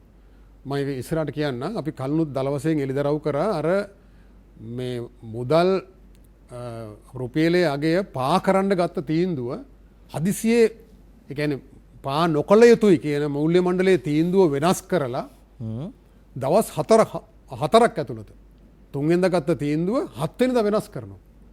ඒ වෙනස් කරන්නේ පැය 4ක් ඇතුළත. කුමන හෝ බලපෑමක් නිසානේ සාමාන්‍ය ක්‍රමවේදයෙන් එතන ඉන්න විද්වතුන් තක්සේරුවක් ඇතුවනේ මේක පා කිරීම වරදක්. එහෙම කරොත් මේක අහස උසට ගිහිල්ලා අපි ලොකු අමාරුවක වැටෙනවා කියන මතේ ඉඳගෙන රුපියල් 10කින් විතරක් අවප්‍රමාණය කරන්න ඕන කියලා තීන්දුව අරන් තියෙද්දි. හරි. ඔව්. ඒතර ඒක රාණිජය මහමැතිණිය එළිදරව් කරලා නැහැ. මම ඇහුවා කෝප් කමිටු සභාපතිතුමාගෙන් ඔබතුමා මේක දන්නවද? මේ පැය 4කින් කබ්‍රාල් මැතිතුමා ගෙන්නලා කටාර වලින් බස්සලා ආපහු ගෙන්නලා පැය 4කින් මේක කරලා තියෙනවා කියලා. එතුමා ඒ ගැන සොයා බලනවා කියලා කිව්වා. ඒතර මේ සමස්ත කතන්දරේ එතන කියලා නැහැ. හරි. මේ පා කිරීම කලින් කරා නම් හොඳයි අරව මේවා කියලා තිබුණා. මම ඒ හඬපටි අහපුවම. හැබැයි පා කිරීමෙන් වෙච්ච අනතුර පා කරන්න කලින් උණ්ඩියල් සහ හවාල කියන මේ කළු වෙළඳ පොළවල් පාලනය කරන්න මූල්‍ය පනත මේ විදේශ විනිමය පනත සංශෝධනය කරන්න ඕන කියලා මේ කිසි නිලධාරියෙක් කියන්නේ නැහැ. ඒක ආණ්ඩුවේ සාකච්ඡාවක් නැහැ. ඔව්. එතකොට මේ කළු වෙළඳ පොළ වර්ධනය වෙලා තියෙන තත්ත්වයක් යටතේ මේක නිදහස් කරපු ගමන් මහ විනාශයක් වෙනවා. ඒ වෙනකොට දත්ත තිබුණනේ ඇති වෙන්න කළු වෙළඳ පොළට සල්ලි යනවා කියලා. මම පොඩි උදාහරණයක් මෙතුමා ගැන විස්තර කියයි. ඒ කියන්නේ අපේ විරාමයකට යන අවස්ථාව ඒ කියන්නේ 2020 මැයි ඉඳලා 2022 ජූනි විතර වෙනකොට අපිට විදේශ විනිමය සම්ප්‍රේෂණ දල වශයෙන් කලින් 7500ක් විතර තිබුණා. ඒක අඩු වෙනවා 4500කට විතර. හරි. එතකොට දල වශයෙන් 4000 4500 වගේ. එතකොට දල වශයෙන් අපිට 3500ක් විතර අහිමි වෙනවා. හරි. 4000කට අඩු වුණා කිව්වොත් එහෙම 3500ක් අහිමි වෙලානේ. ඒතර ඒ අහිමි වෙච්ච ඒවා ලංකාවට සල්ලි යවන්න නැතුව හිටියේ නෑනේ මිනිස්සු. ඒවා ගෙදර අයට එවන මුදල් එවනවා. ඒතර 3500න් අපි හිතමු රකියා අහිමි වෙලා යම් මුදල් ප්‍රමාණයක් අඩු වෙලා තිබ්බ රටට එන මුදල් කොහොම හරි කියලා. ඔව්. එහෙම නොවුණා වෙන්නත් පුළුවන්. හරි එහෙම වුණා කියමු. ඒතර ඒ මුදල් කොහෙන්ද ආවේ ලංකාවට?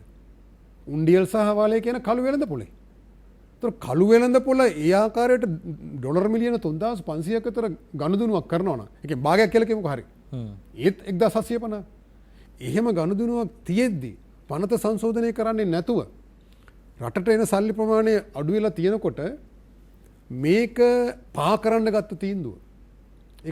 ඒක අර වගේ දවස් 3ක් ඇතුළත තීන්දුව වෙනස් කරලා ගුවන් යානයෙන් බස්සලා ආපහු ගෙනල්ලා පැය 4ක් ඇතුළත තීන්දුව ගත්තා කියන්නේ එතන යම් බලපෑමක් තිබ්බා කියන එකනේ. ඒතර අපි මේ සැක කරන සැකයට සාක්ෂිනේ. අපේ සැකය ඔවුන් එහෙම නෙවෙයි කියලා කියන්න කරුණු ඉදිරිපත් කරන්න. එනිසා චෝදනාව කරන්නේ ප්‍රසිද්ධිය චෝදනාව කරන්නේ. ඕන අධිකරණයක මේක කරන්න සූදානම්. කවුරු දේශපාලඥයෝ කොහොම බලයට ආවත් නිලධාරීන් රාජ්‍ය නිලධාරීන් සහ මෙහි විශේෂයෙන් මූල්‍ය වෙළඳපොළ හසුරුවපු නිලධාරීන් සහ ඒ අය මේක සැලකිය යුතු භූමිකාවක් ඉටු කරලා තියෙනවා කියලා පේනවා.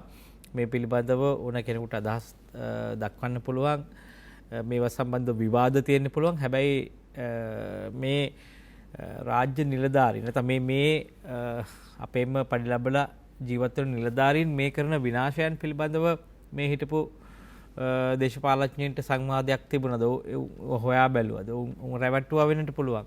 සමහරට ඔවුන් අපිව රැවට්ටුවා, නිලධාරීන් ඔවුන් රැවට්ටුවා වෙන්නට පුළුවන්. කෙසේ වී නමුත් අද මේ පත් වෙලා තියෙන තත්වයට රට ඇදලා දාපු මේ මහා සැලැස්මක් තිබුණා කියලා දැන් මේ කතාවේ මේ වෙනකොට අපිට පැහැදිලි වෙලා තියෙනවා. මේවා කොහේ හරි පිටපතක ලියලා යම් යම් ජවනිකාවට මේ රට අරගෙන ආවා වගේ කියලා එකක් දැන් අපිට හැඟෙනවා. මොකද ජනතාව මේ හැමතැනම ජීවත් වුණේ තමන් සාධාරණව. ඔවුන්ට මා එසේ කියන්නේ අපි විදුලිය පාවිච්චි කරපුවාම මේකට අපි මුදල් ගෙවලා තියෙනවා. අපි ලබාගත්ත තෙල් වලට අපි මුදල් ගෙවලා තියෙනවා. තෙල් කීයයි කිව්වත් පසු කාලිනව අපි මුදල් ගෙවලා තෙල් අරගෙන තියෙන්නේ. ඒ නිසා අපි ඔය පාරිභෝගික භාණ්ඩ සියලු දෙනාම අපි ගන්න සල්ලි දීලා. ඒ නිසා ජනතාව මේට තියෙන දුක වේදනාව තමයි උන් හැමදාම කියන්නේ. අපි මේ කවදාවත් එක විදුලි පහනක්වත් අපි නොමිලේ අරගත්තේ නැහැ. හැම විදුලි පහනක් සඳහාම අපි වැය කරපු හැම විදුලි ඒකකයකටම අපි ගෙවලා තියෙනවා. ඉතින් ඒ නිසා මේ අරුබුදේ අපිට කියන්න එපා. මේක අපි නෙවෙයි ඇති කරේ. දැන් අපිට පේනවා කවුද මේක ඇති කරේ කවුද? මේක වර්ධනීය තත්වයකට ගෙනාවේ කවුද? මේ වර්ධනීය පසු තත්වය කවුද නිර්මාණය කරේ කියලා. මේක හරි සංවේදී කතාවක්, දුක හිතෙන කතාවක්. හැබැයි අපි අන්තිම මොහොතේ හරි මේක ආපහු හරවන්න පුළුවන්ද කියලා බලන්න ඕනේ.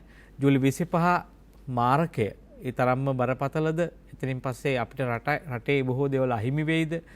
සිද්ධ වුණොත් අපි ප්‍රාර්ථනා කරන එසේ නොවන්න කියලා. 26 වෙනිදා දවස 27 දවස එසේ නොවන්න කියලා. හැබැයි 25 මේ තීරණාත්මක දවසට අපි කෙසේ මුහුණ දෙමුද කියලාත් අපිට උත්තරයක් හදා ගන්න ඕනේ.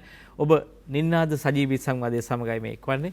අපි කතා බහ කරමින් ඉන්නේ මේ ණය ගනුදෙනුවේ ඓතිහාසික ජාත්‍යන්තර මූල්‍ය මේ ජාත්‍යන්තර ණය ගනුදෙනුවේ සැබෑ මුහුණුවරේ ඇත්ත తত্ত্বය සහ එහි තිබෙන ප්‍රධාන මාර්ගයක් පිළිබඳව අපි යනවා විරාමයට වරන් අප සමග. ජූලි 25 මාර්ගයක් තිබේද විදොත් හෙළිදරව්ව සමගයි අපි ඉන්නේ. දැන් දින ගණින්න පුළුවන් ඔබට මේ මොහොතේ ඉඳලා හැබැයි එතනින් පසුව අපිට උදා වෙන తত্ত্বය තීන්දුව වෙන්නේ අපි මේ දවස් ගාන ඇතුළත තුළ අපි මේ ප්‍රශ්නය ගොඩදා ගන්න අපි මේ ප්‍රශ්නේ විසඳ ගන්න අපි දරන උත්සාහය මත. හැබැයි මේ මොහොතේ කවුරු හරි කියනවා නම් අපිට කිසිම මොහොතක කිසිම වෙලාවක කිසිම හේතුවක් නිසා අපිට මේ ස්වෛරී බැඳුම් කරයක් හරි මොනවා අපි සරලව හිතුවොත් මේ ණයක් අපිට ආපහු ගෙවා ගන්න සල්ලි නැහැ. ඔබ පැහැදිලිවම දන්නවා මේ මොහොතේ රටේ තත්වය. එතකොට දැන් එහෙම කිසිම සමාවක් ලැබෙන තත්වයක් සම්බන්ධවත් නැති පාටක් පේන්නෙම මේක හිතාමතා මෙතනට ගෙනිච්ච කියන කාරණේ. දැන් කපිල මහත්මයා දැන් අපිට හිතුවොත් එහෙම දැන් අපි රටවල් ගත්තාම මිත්‍රශීලීව තවත් රටකට මැදිහත් වෙන ස්වරූපයක් තියෙනවනේ. අපි දැන් ජාත්‍යන්තර ගිවිසුම් වල දකින මානය තමයි දැන් මේ රටකට අත දෙනවා. දැන් ඒ අය කිව්වේ නෑනේ ණය දීපු රටවල් කිව්වේ නෑනේ අපි මේ ඒ ණය අරගෙන මේ පොඩි විනෝදජනක දේවල් මේ රට ඇතුලේ කරන්න කියලා. මම කියන්නේ එතකොට දැන් මේ පැත්තෙත් ලොකු වරදක් තියෙනවනේ. එතකොට දැන් අපිට වෙන ප්‍රවේශයක් නැද්ද මේ ප්‍රශ්නේ විසඳා ගැනීම සඳහා වෙන ප්‍රවේශයක් නැද්ද? එතකොට දැන් මේවා සම්බන්ධව එහෙම ඔවුන්ගේ පාර්ශවයෙන් අපිට එහෙම මොනවත් ඉදිරිපත් වෙලා තියෙනවද මේ වෙනකොට? ඒ සම්බන්ධව අපි ගත්ත දේවල් අපි ගෙවපු දේවල් සම්බන්ධව අපි ඓතිහාසිකව සමහර ඒවා ගෙවලා තියෙනවා නම් අපි දන්නවනේ එහෙම අපි ඉතිහාසයේ බලපානවා කියලා. එහෙම අපිට ප්‍රවේශයන් හැදිලා නැද්ද මේ පසුබිම ඇතුලේ ඔබගේ අධ්‍යයනයත් එක්ක? මෙහෙමයි මේ අර කතා බහ කරලා බේර ගන්න පුළුවන් ණය වර්ග වගේ නෙවෙයි මේ ස්වෛරී බැඳුම් කර කියන එක ටිකක් වෙනස්. මම ඒක තේරුම් ගන්න එක උදාහරණයක් කියන්නම්. මේ ස්වෛරී බැඳුම් කර කාට හරි නිකුත් කරාම දැන් අපි තුමේ හැමිල්ටන් රිසර්ව් බැංකුවට දීපු බැංකුව ගත්තු 250 කියලා ඩොලර් මිලියන. එතකොට වල්චර් ෆන්ඩ්ස් කියලා වෙනම ආයතන තියෙනවා ලෝකේ. මේ ආයතන කරන්නේ අපි ඩිෆෝල්ට් වෙනවා. අපි ගෙවන්න බැරි තත්යකටපත් වෙලා කියලා දැනගත්තම ඒගොල්ලෝ ගිහිල්ලා ඒ ISB අරගෙන තියෙන ඒ ගත්තු කෙනාට ගිහින් කියනවා දැන් ඔයාට මේක කොහොමත් නොලැබී යන්නයි තියෙන්නේ. අපි ඒක හින්දා ඔයාගෙන් මේක අපි සල්ලි වලට ගන්නවා. ඔයාගේ පොලිය කීයද රයිට් මෙන්න ගන්න රයිට් අපි ඒක දීලා ඔයාගෙන් මේක සල්ලි වලට ගන්නවා. අරගෙන අපි මේක නඩු කියන්නම් කියලා. එහෙම කියලා මේවට නඩු කියන වෙනම ආයතන වෙනම කල්ලි කණ්ඩායම් හැදිලා ඉන්නවා අන්තර්ජාතික වශයෙන්. උන්ට කියන වල්චර් ෆන්ඩ්ස් කියලා. ඒතර ඒ කණ්ඩායම් තමයි ඊට පස්සේ මේක අතට ගන්න. ඕන් අතට අරගෙන අපෙන් අය කරගන්න යන්නේ ඊට පස්සේ ගාණයි මුළු මුදල කියන්නේ මූලික මුදල ඊට පස්සේ ඒකේ පොලිය අවුරුදු 10කට නම් ඒ નિયમિત ගාණට ගණන් හදලා පොලිය සහ ලොකුම දේ නඩු ගාස්තු. මේ ඔවුන්ගේ නඩු ගාස්තු කියන එක අපේ මේ නඩු ගාස්තු ගණනය කරන විදිහට නෙවෙයි ගණනය කරන්නේ. ඔවුන්ගේ නඩු ගාස්තු කියලා තව මහ විශාල ප්‍රමාණයක් මේකට එකතු කරනවා. සමහරට ඒක වෙන්න පුළුවන් ඔවුන්ගේ ලාභය. මේ නඩු ගාස්තු ලබා ගැනීම කියන එකත් එක්ක තමයි ඔවුන් තමයි මේක ඊට පස්සේ මේ ලාභය ලබන්නේ. ඉතින් මේකෙදි අර කතා බහ කිරිලි ඒ ඇඩ්ජස්ට් කරගනිලි මානුෂික කතන්දර ඒවා මුකුත් නෑ. අනිත් එක මේ රටක් නෙවෙයි. මේ රටකට එරෙහිව පුද්ගලික ආයතනයක්. බැංකුවක් හෝ වෙන කවුරු හරි පුද්ගලයෙක් හෝ නැත්නම් පුද්ගලික මූල්‍ය ආයතනයක් තමයි මේවා ගොඩක් වෙලාට ගන්නෙ. ඊට පස්සේ මේක අර කියන වල්චර් ෆන්ඩ්ස් කියන කණ්ඩායම් අතර ගියාම තවත් අමානුෂික විදිහටයි මේක ගනුදෙනු කරන්නේ. කෙලින්ම මස්රාත්තල ඉල්ලනවා. ඒගොල්ලෝ ඉල්ලන්නේ මස්රාත්තලම තමයි. මේ වැනිසිය වෙලෙන්දේ කතාය වගේ බේරෙන්න හම්බ වෙන්නේ නැහැ. ඒගොල්ලෝ ඊට පස්සේ කියයි ගණන් හදලා ගාන්ට ලේ මේ ටික මෙහෙම ගිහිල්ලා එහෙම කියලා ඒක ගණන් හදලා කියන්න තරමට දන්න ඒ විෂය ප්‍රගුණ කරපු ඒ විෂයෙම යෙදෙන වෙනම කණ්ඩායමක් අතර මේක යනවා. ඕන්නින් පස්සේ කිසිසේත් මානුෂික විදියට මේක ගනුදෙනු කරන්න මේක සමනය කරන්න මේක සාකච්ඡා කරන්න එකඟ වෙන්නේ නැහැ. ඒකයි කියන්නේ මේ ISB වල තියෙන විශේෂත්වය. ඒක තමයි මේකේ තියෙන අනතුර. රටකින් ගත්ත ණයක් නම් ඔහොම මොනවා හරි කතා බහ කරගන්න පුළුවන් රාජ්‍ය තාන්ත්‍රික මට්ටමින් මෙදිහත් වෙන්න පුළුවන්. මේක එහෙම මැදිහත් වෙන්න බෑ. සරලව අපිට මොකද වෙන්නේ දැන් මේ රටේ යම් යම් අපි ජනතාව හැටියට මොකද වෙන්නේ සාමාන්‍යයෙන් ඉදිරියට මේක බැරි වුණා කියමු. දැන් අපි මේ මොහොතේ මේ ප්‍රමාණය එක්කෝ කාගෙන් හරි ඉන්දියාවෙන් හරි කාගෙන් හරි ආයෙ ගන්න ඕනේ. ඒ කවුරු හරි අපි ගලව ගන්න ඉන්න එපා. ඒ ණය ටික මන් දෙන්නම් කියලා අපේ රට එහෙම කරන්න කෙනෙක්වත් නැහැනේ මේ වෙලාවේ. ඒ කියන්නේ එහෙම ගත්තත් සමහර තත්ත්වෙ ඊට වඩා භයානක වෙන්න පුළුවන්. තව වෙන රටක් ඇවිල්ලා අපේ රට පිටින්ම ගන්න පුළුවන්. ඒ වෙන තත්ත්වයක් නෙමෙයි තියෙන්නේ. දැන් ඔබතුමා හිතන හැටියට දැන් මේ පවතින තත්ත්වයේදී අපට කුමක් සිදු වේවිද? ඔබතුමා කියන ඔබතුමාගේ අධ්‍යයනයට අනුව රටේ ජනතාවට සිදුවන්නේ කුමක්ද කියලා අහුවොත් තමයි. රටේ ජනතාවට තමන්ගේ පුද්ගලික දේපලේ ඉන්න පුළුවන් වෙයි. හැබැයි මීට වඩා විනාශකාරී මීට වඩා අසරණ වෙච්ච සමහරලාට බත් වෙනකොට මැටි කන්න සිද්ධ වෙන තත්යකටපත් වෙයි. ඒ කියන්නේ දැන් මේ අපි මේ මුණ දීලා තියෙන තත්ත්වයට වඩා අතිශය බරපතල තත්ත්වයක්. මොකද රටේ රාජ්‍ය සතු දේපල පැහැදිලිවම වෙන අයට අයිති කරගන්න පුළුවන් වෙනවා. රාජ්‍ය සතු දේපල නැති වෙලා යනවා. ඒතර රාජ්‍ය නිකක් නමට තියෙන ආයතනයක් බවට පත් වෙනවා. දැන් මිනිස්සු එතන ඉන්නේ. දැන් ජාතික රාජ්‍ය පිළිබඳව මිනිස්සුන්ට දැන් නීතිය පිළිබඳව ලොකු විශ්වාසයක් නැහැ. මිනිස්සු දැන් අපි කිව්වොත් හෙට ඇඳිරි නීතිය කියලා මිනිස්සු අහයිද? දැන් ඒ වගේ දැන් ජාතික රාජ්‍ය පිළිබඳව මිනිස්සුන්ට තිබ්බ අදහස මේ වෙනකොට ජනමානසයෙන් ඉවත් වෙලා කියලා ඔබ හිතන්නේ නැද්ද? එහෙම එකක් නැද්ද මේ වෙලාවේ? ඔය දැන් මේ ලැබෙන රාජ්‍ය පිළිබඳ තත්ත්වය නෙවෙයි මේ වගේ වෙලාවකට පස්සේ ඇති වෙන්නේ. මේ තීන නීතිය ආධිපත්‍ය නැතිවීම නෙවෙයි ওই වගේ වෙලාවකට හිතන්නකොට දැන් අර IOC සමාගම් මේ රට පාලනය කරපු යුගය ගැන. අන්න ඒ වගේ වෙලාවට ගත්තු තීරණ තිබ්බනේ. දඩ ගහන්නේ කිරි ටිකටත් දඩ ගහන බල්ලටත් දඩ ගහන එහෙම යුගයක් මේ තිබ්බනේ. එතකොට ඕන් තමයි මේක පාලනය කරන්නේ. මේ ඇවිල්ලා බිල්ලමවන්න හදනව නෙවෙයි. හැබැයි අර කියන මේ රාජ්‍ය විසින් දැන් මේ කරන මර්ධනය හෝ රාජ්‍ය විසින් දැන් මේ කරන බලපෑමට පාලනයට වඩා වෙනස් විදිහකට අමානුෂික විදිහට මූල්‍යමය විකාරණය විතරක් මුල් කරගත්තු කියන්නේ මේකේ වන්දිය ගන්න නැත්නම් තමන්ගේ අහිමි වෙච්ච මුදල ලබා ගැනීම වෙනුවෙන් අතිශය දරුණු විදිහට මේක කළමනාකරණය කරන තත්යකට මේකපත් වෙනවා. එතකොට අපිට ලැබෙන දේ මේ දැන් තියෙන ඔය රාජ්‍ය අහිමිවීම සහ නීති ආධිපත්‍ය අහිමිවීම කියන එකට වඩා බොහොම බරපතලයි. එතකොට ඒකේ ආය අර මම කලින් කිව්වා වගේ මානුෂිකත්වයක් සොයන්න ලැබෙන්නේ නැහැ. අපිට බලාපොරොත්තු වෙන්න බෑ. ඒක මම අර කලින් කිව්වේ ඒකයි ඒක අර රටවල් කොහොමද ඒකට මුහුණ දීලා තියෙන්නේ කියන එක අපි වෙනම සමාජීය අධ්‍යයනයක් කරලා තමයි. නමුත් දැන් තර්කයක් හැටට ගෙනවොත් නීතිඥ කපිලගමගේ මහත්තයා දැන් මේ මිනිස්සු තෙල් පෝලිං වල ජීවිතය අහිමි කරගන්නවා අතිශය බරපතල පීඩාවක ඉන්නේ ආහාර ද්‍රව්‍ය සම්බන්ධ ප්‍රශ්න ගොඩක් තියෙනවා නිෂ්පාදන පද්ධතිය වැටිලා තියෙනවා. ඒ දැන් මිනිස්සු කියනවනේ තාම මෙතනින් හරියට වැටෙන්න දෙයක් නැහැ කියලා. දැන් මේ මම කියන්නේ තර්කයක් හැටට ගත්තොත් දැන් මේ වෙලාවේ කවුරු හරි රටක් ඉදිරිපත් වෙනවා නම් අපිට තෙල් ටික දෙන්න අපි කැමති එකඟ වෙනවා මේ වෙලාවේ. අපි එකඟයි මේ වෙලාවේ කාට හරි තෙල් ටැංකි ටික දීලා හරි මුළු රටම දීලා හරි තෙල් ගන්න එතනට ජනමානස හදලා තියෙනවානේ. ඒක තමයි මම අර ඉස්සෙල්ලා කිව්වේ කවුරු හරි එහෙම එකඟ වෙන වෙලාවක අපි හිතමු අපි ඒකට යම් කරන්න ඕන මූලික ගෙවීමක් හරි කරලා ගෙන්න ගන්න පුළුවන් තත්යකට දැන් ඉන්නවනේ.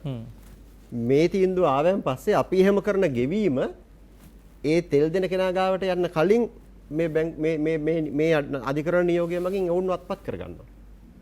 දැන් පොඩි හරි අවස්ථාවක් තියෙනවා නම් තව සති දෙකකින් තෙල් නමක් එන්න පුළුවන් කියලා. අපි ඒකට කොහොම හරි එක්කහු කරලා ගෙවා ගන්න පුළුවන් කියලා. ඒ අවස්ථාවක් නැති වෙනවා කියන එකයි මේ කියන්නේ.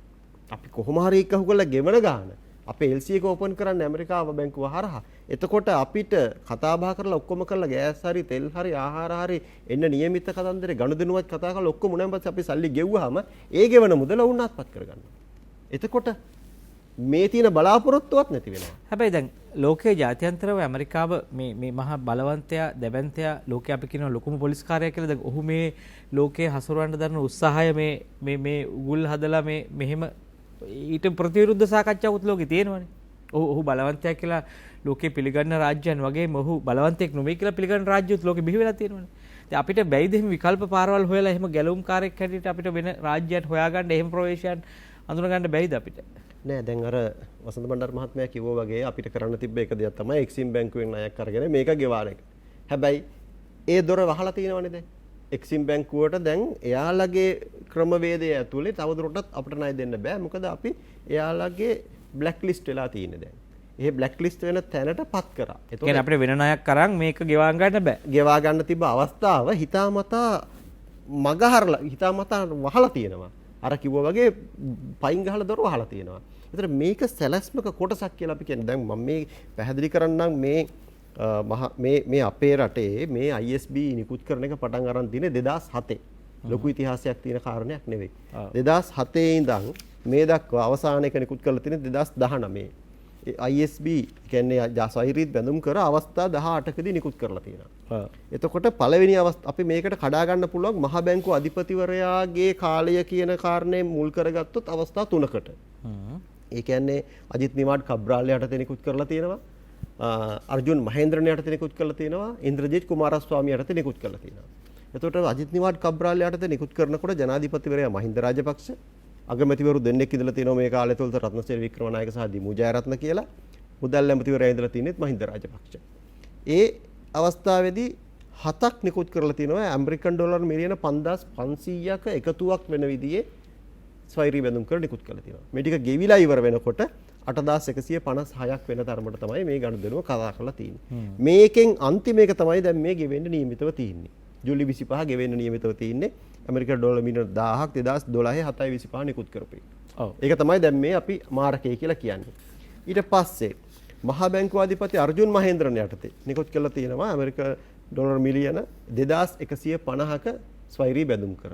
ඒ කියන්නේ අවස්ථා දෙකක් නිකුත් කරලා තියෙනවා. ඒ වෙලාවේදී ජනාධිපති මෛත්‍රීපාල සිරිසේන, අගමැති රනිල් වික්‍රමසිංහ, මුදල් ඇමති රවි කරුණානායක. ඒතර දැන් ඉන්න මහා බැංකුව අධිපති නන්දලාල් වීරසිංහ මහතා නියෝජ්‍ය අධිපති මහා බැංකුවේ.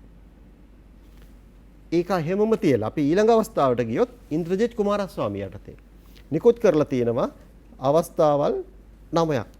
එතකොට ජනාධිපති මෛත්‍රීපාල සිරිසේන වැඩිම නැවත අගමැති රනිල් වික්‍රමසිංහ, මුදල් ඇමතිවරු දෙන්නෙක් ඉඳලා තියෙනවා රවි කරුණානායක සහ මංගල සමරවීර කියලා, නන්දලාල් වීරසිංහ සීනියර් ඩිපියුටි ගවර්නර් ජ්‍යෙෂ්ඨ නියෝජ්‍ය මහ බැංකුව අධිපති.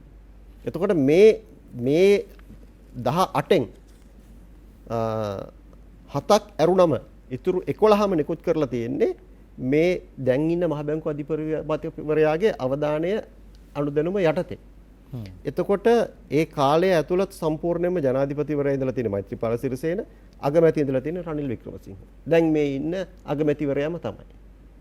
එතකොට එක මහ බැංකුව අධිපතිවරයෙක් අර්ජුන මහේන්ද්‍රන්, අනිත් මහ බැංකුව අධිපතිවරයා ඉන්ද්‍රජිත් කුමාරස්වාමී.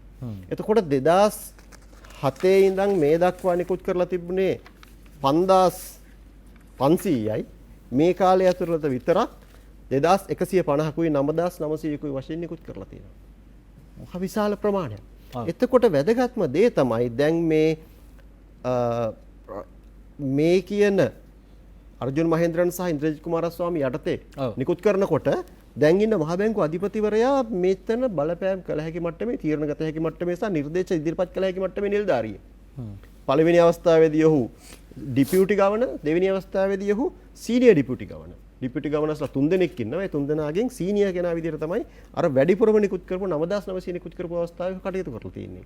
එතකොට ඔහු හොඳටම දන්නවා මේ නිකුත් කරන වෙලාවේ මම සංසන්දනයක් කරන්න රටේ තිබ්බ සංචිත ගැන. දැන් මේ සංචිත ගැන ලොකු කතාවක් කරනවනේ. ඔව්. 2007 දී සංචිත ප්‍රමාණය 3508ක්, ඊට පස්සේ 7197ක් වෙනවා 2010 දී. දැන් මේ කියන අර්ජුන මහේන්ද්‍රන් සහ ඉන්ද්‍රජිත් කුමාරස්වාමී යටතේ, කියන්නේ මේ නන්දලාල් වීරසිංහ මහත්මයා මේකේ බලපෑම් කළ හැකි මට්ටමේ ඉන්න තත්ත්වය යටතේ නිකුත් කරනකොට 2150ක් නිකුත් කරන 2015 වන විට සංචිත තිබිලා තියෙනවා 7304ක්. ඊට පස්සේ මේ 9900ම නිකුත් කරලා ඉවරනකොට 2019 වෙනකොට 7642ක්. හැබැයි ඔහු දන්නවා දැන් මේවට ගෙවන්න සිද්ධ වෙනකොට මේක අනිවාර්යෙන් බහිනවා කියලා. මේ ප්‍රමාණය නැති වෙනවා කියලා. දැන් මේ සංචිත වලින් ඒක වෙලා තියෙනවා 2021 අද වෙනකොට තියෙන්නේ 7642ක් තිබ්බ එක 3139යි. ඒ 7000 ගාන මේ ඇමරිකන් ඩොලර් මිලියන 7642 3139ක් වෙන්නේ 4500ක වගේ ප්‍රමාණයක් මේ සංචිත වලට පොලිස් සහ සංචිත වල මුල් මුදල ගෙවන්න සිද්ධ වෙච්ච නිසා. ISB වලට බැඳුම් කරවල. ඉතින් මේක දන්නේ නැද්ද මේ ප්‍රමාණය නිකුත් කරනකොට මේ සංචිත ප්‍රමාණය ගැන අදහසක් ඇතුව ඉන්න කෙනෙක් දන්නේ නැද්ද මෙච්චර නිකුත් කරලා මේක අපි අමාරුවේ වැටෙනවා මේ ටික ගෙවලා ඉවරනාම මොකෙන්ද මේක ගෙවන්නේ කියලා. ඔව් දැන් ඇත්තටම වසන්ත බණ්ඩාර මහත්තයා මේ අපිට දැන් පහුගිය ආණ්ඩුව දැන් ගෝඨාභය රාජපක්ෂගේ ආණ්ඩුව පවා දැන් අපිට මේ තොරතුරු එක්ක එළිදරව් කරේ නැහැ. දැන් මේ රට වැටුනේ රට මේ තත්ත්වයටපත් උනේ එක්ක ලැජ්ජාවට කිව්වේ නැද්ද අපි දන්නේ නැහැ. මේ තරම් ප්‍රමාණයක් ඓතිහාසිකව අපි වැඳුම් කර ඇවිල්ලා තියෙනවා අපිට. ඊට පස්සේ මේ දැන් අපි විශ්වාස කරේම දැන් අපි ඒ කාලේ යම් ප්‍රමාණයක් සාකච්ඡා කළානේ මේ රට ඇත්තටම අර්බුදයේ ගැටලුවක තියෙනවා කියලා මේ ජාත්‍යන්තර මූල්‍ය අර්බුදල සහ වෙනත් ජාත්‍යන්තර මූල්‍ය ආයතන සහ වෙනත් රටවලින් මේ රටට කෙරෙන අතපෙවීම පිළිබඳව අපි විශාල අනතුරු ඇඟවීම් රාශියක් තිබුණානේ. ඉතින් ඒකෙන් ගැලවීම සඳහා අපි මේ වෙන පාරකක් එක ගියා වගේ කියලා තේරෙන්නේ නැද්ද? දැන් අපිට මේවා කිව්වනේ අපි කිව්වේ කොවිඩ් නිසා මේ රට වැටුණා කියලා. කොවිඩ් වසංගතය නිසා මේ රටේ මේ අර්බුදය නිර්මාණය වුණා කියලා එක වෙලාවක අපිට කිව්වා. ඒකට ඇයි මේ තොරතුරු වසන් කළේ? අපිට දැන් මේ එක්කෝ දැන් මේ සම්බන්ධව අපිට විගණකාධිපතිවරයෙක් හිටියා මේ සම්බන්ධ ස්වාධීන ආයතන තිබුණා. මොකද්ද මෙතන වරද්ද? දැන් අපි දැන් පුද්ගල 4-5 දිනකට චෝදනා කරන්න පුළුවන්. නමුත් මේක දේශපාලන වගකීම් ටික කාටද බෙදලා යන්නේ? දැන් බැලුමට එහා පාලන ආණ්ඩුවටත් මේක ලොකු චෝදනාවක් තියෙනවා. හැබැයි ඒකෝර දැන් මේ රාජපක්ෂ ආණ්ඩුවටත් මේක ලොකු චෝදනාවක් තියෙනවා. දැන් ඒකෝර දැන් මේ දේශපාලනිකව මේ ගනුදෙනුව ඉස්සරහට ගෙනියන්න එපා අපි. එකක් මේක සුවපත් කරගන්න. මේක විසඳන්න ඕනේ. ඒතර මේකේ තියෙන දේශපාලන සම්බන්ධය කොහොමද අපි විග්‍රහ කරගන්නේ? මේකට අලුත් ප්‍රවේශයක් ගන්න බැයිද අපිට දේශපාලනිකව? ඔව් ඇත්තටම ගමගේ මහත්මයා දැන් මේවට අවසාන වශයෙන් මහජනයට වාක් කියන්න ඕන දේශපාලඥයෝ තමයි. ඒක වාදයක් නැහැ. අපි පත් කළේ යාලා. එයාලා පරමාධිපත්‍ය බලය අපි ඔවුන්ට පැවරියෝ ඔවුන් අපිට වග කියන්න ඕන. හැබැයි ලෝකයේ පුරාම අධ්‍යයනය කරලා බලපුවම මේ ආර්ථික ඝාතක ක්‍රියාවලි වලට රටවල් තල්ලු කරලා තියෙන්නේ දේශපාලඥයෝම නෙවෙයි. එක එක මට්ටම් වල නිලධාරී. දැන් අපේ රටේ අපිට නඩු දැම්මත් කමන්නේ අපි මීට පෙරත් ලිපි ජාතික පුවත්පත් වලට පවා ලියලා තියෙනවා. පී.බී. ජයසුන්දර මහත්මයා ආර්ථික ඝාතක ක්‍රියාවලියක නියුක්ත වුණ ආර්ථික ඝාතකයෙක් කියලා අපි එතුමාට ප්‍රසිද්ධ ලිපි සංග්‍රහවල පළ කරලා තියෙනවා. එතුමා නඩු දැම්මේ නැහැ. එතුමා නඩු දැම්ම නම් අපිට අවස්ථාවක් වෙනවා අධිකරණයේ ඔප්පු කරන්න. ඒතර මේ ආණ්ඩුව ආවට පස්සේ දෙන්න තියෙන නරකම ලනුව දුන්න මේ ගෝඨාභය රාජපක්ෂට මොකද්ද?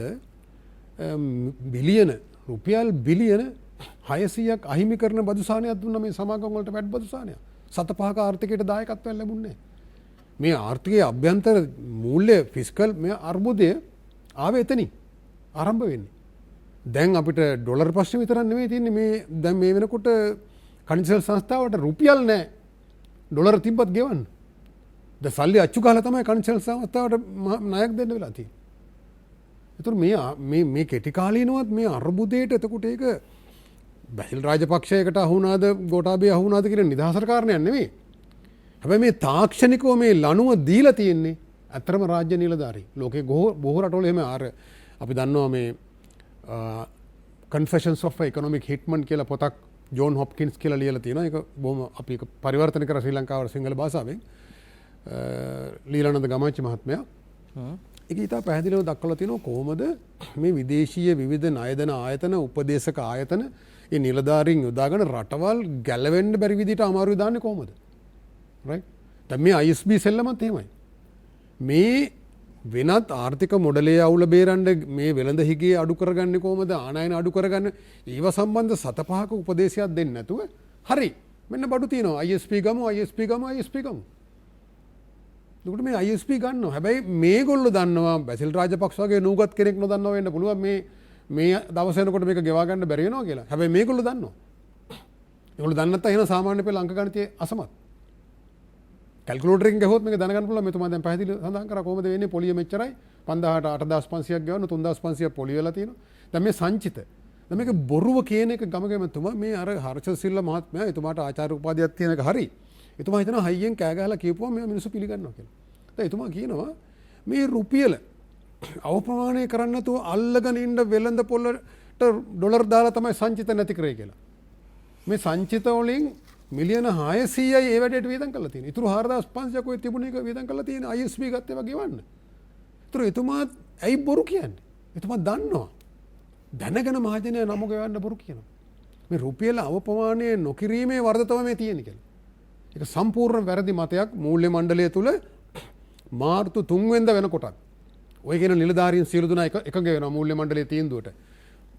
සම්පූර්ණයෙන් රුපියල අතහැරියොත් පාකරොත් ලොකු අමාරුවක් වටෙනවා. අපි ගාව ඩොලර් පිච්ච සතයක් නැහැ. ඒක වෙළඳ පොළට දාලා අල්ලන් ඉන්න. ඒ නිසා එක නොකළ යුතුයි ටික අවප්‍රමාණය කර බලන්න ඕන.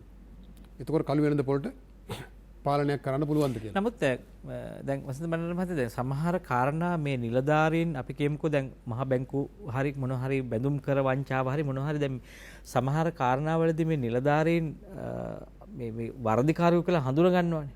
ඒකට ඇයි ඒ අයට දඬුවම් දෙන්න බැරි? ඒ කට්ටියට දැන් අවශ්‍ය නම් මූල්‍ය පනත් සංශෝධනය කරලා පාර්ලිමේන්තුවේම සංවාද කරන්න පුළුවන්. දැන් අපි දැන් ඇත්තටම රාජ්‍ය නිලධාරීන් පත් කරන්නේ මහජනයා නෙවෙයි.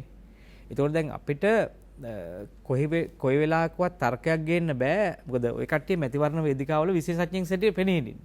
අනික අපි පැහැදිලිවම දන්නවා වෙන රටවල හරි වෙන සමාගම් වල හරි කුමන්ත්‍රණ තියෙනවා නම් මේ රටවල් ගොදුරු කර ගැනීමේ ඒ කුමන්ත්‍රණ සඳහා පාවිච්චි කරන්නේ මේ ලාභයට කෑදරකමට වාල් වෙච්ච මේ වගේ නිලධාරීන් නම් ඊට වඩා මේ ස්වෛරී භාවයේ රට ජාතිකත්වයේ පිළිබඳ හිතන කණ්ඩායමක් මේවා දකින්න එපා.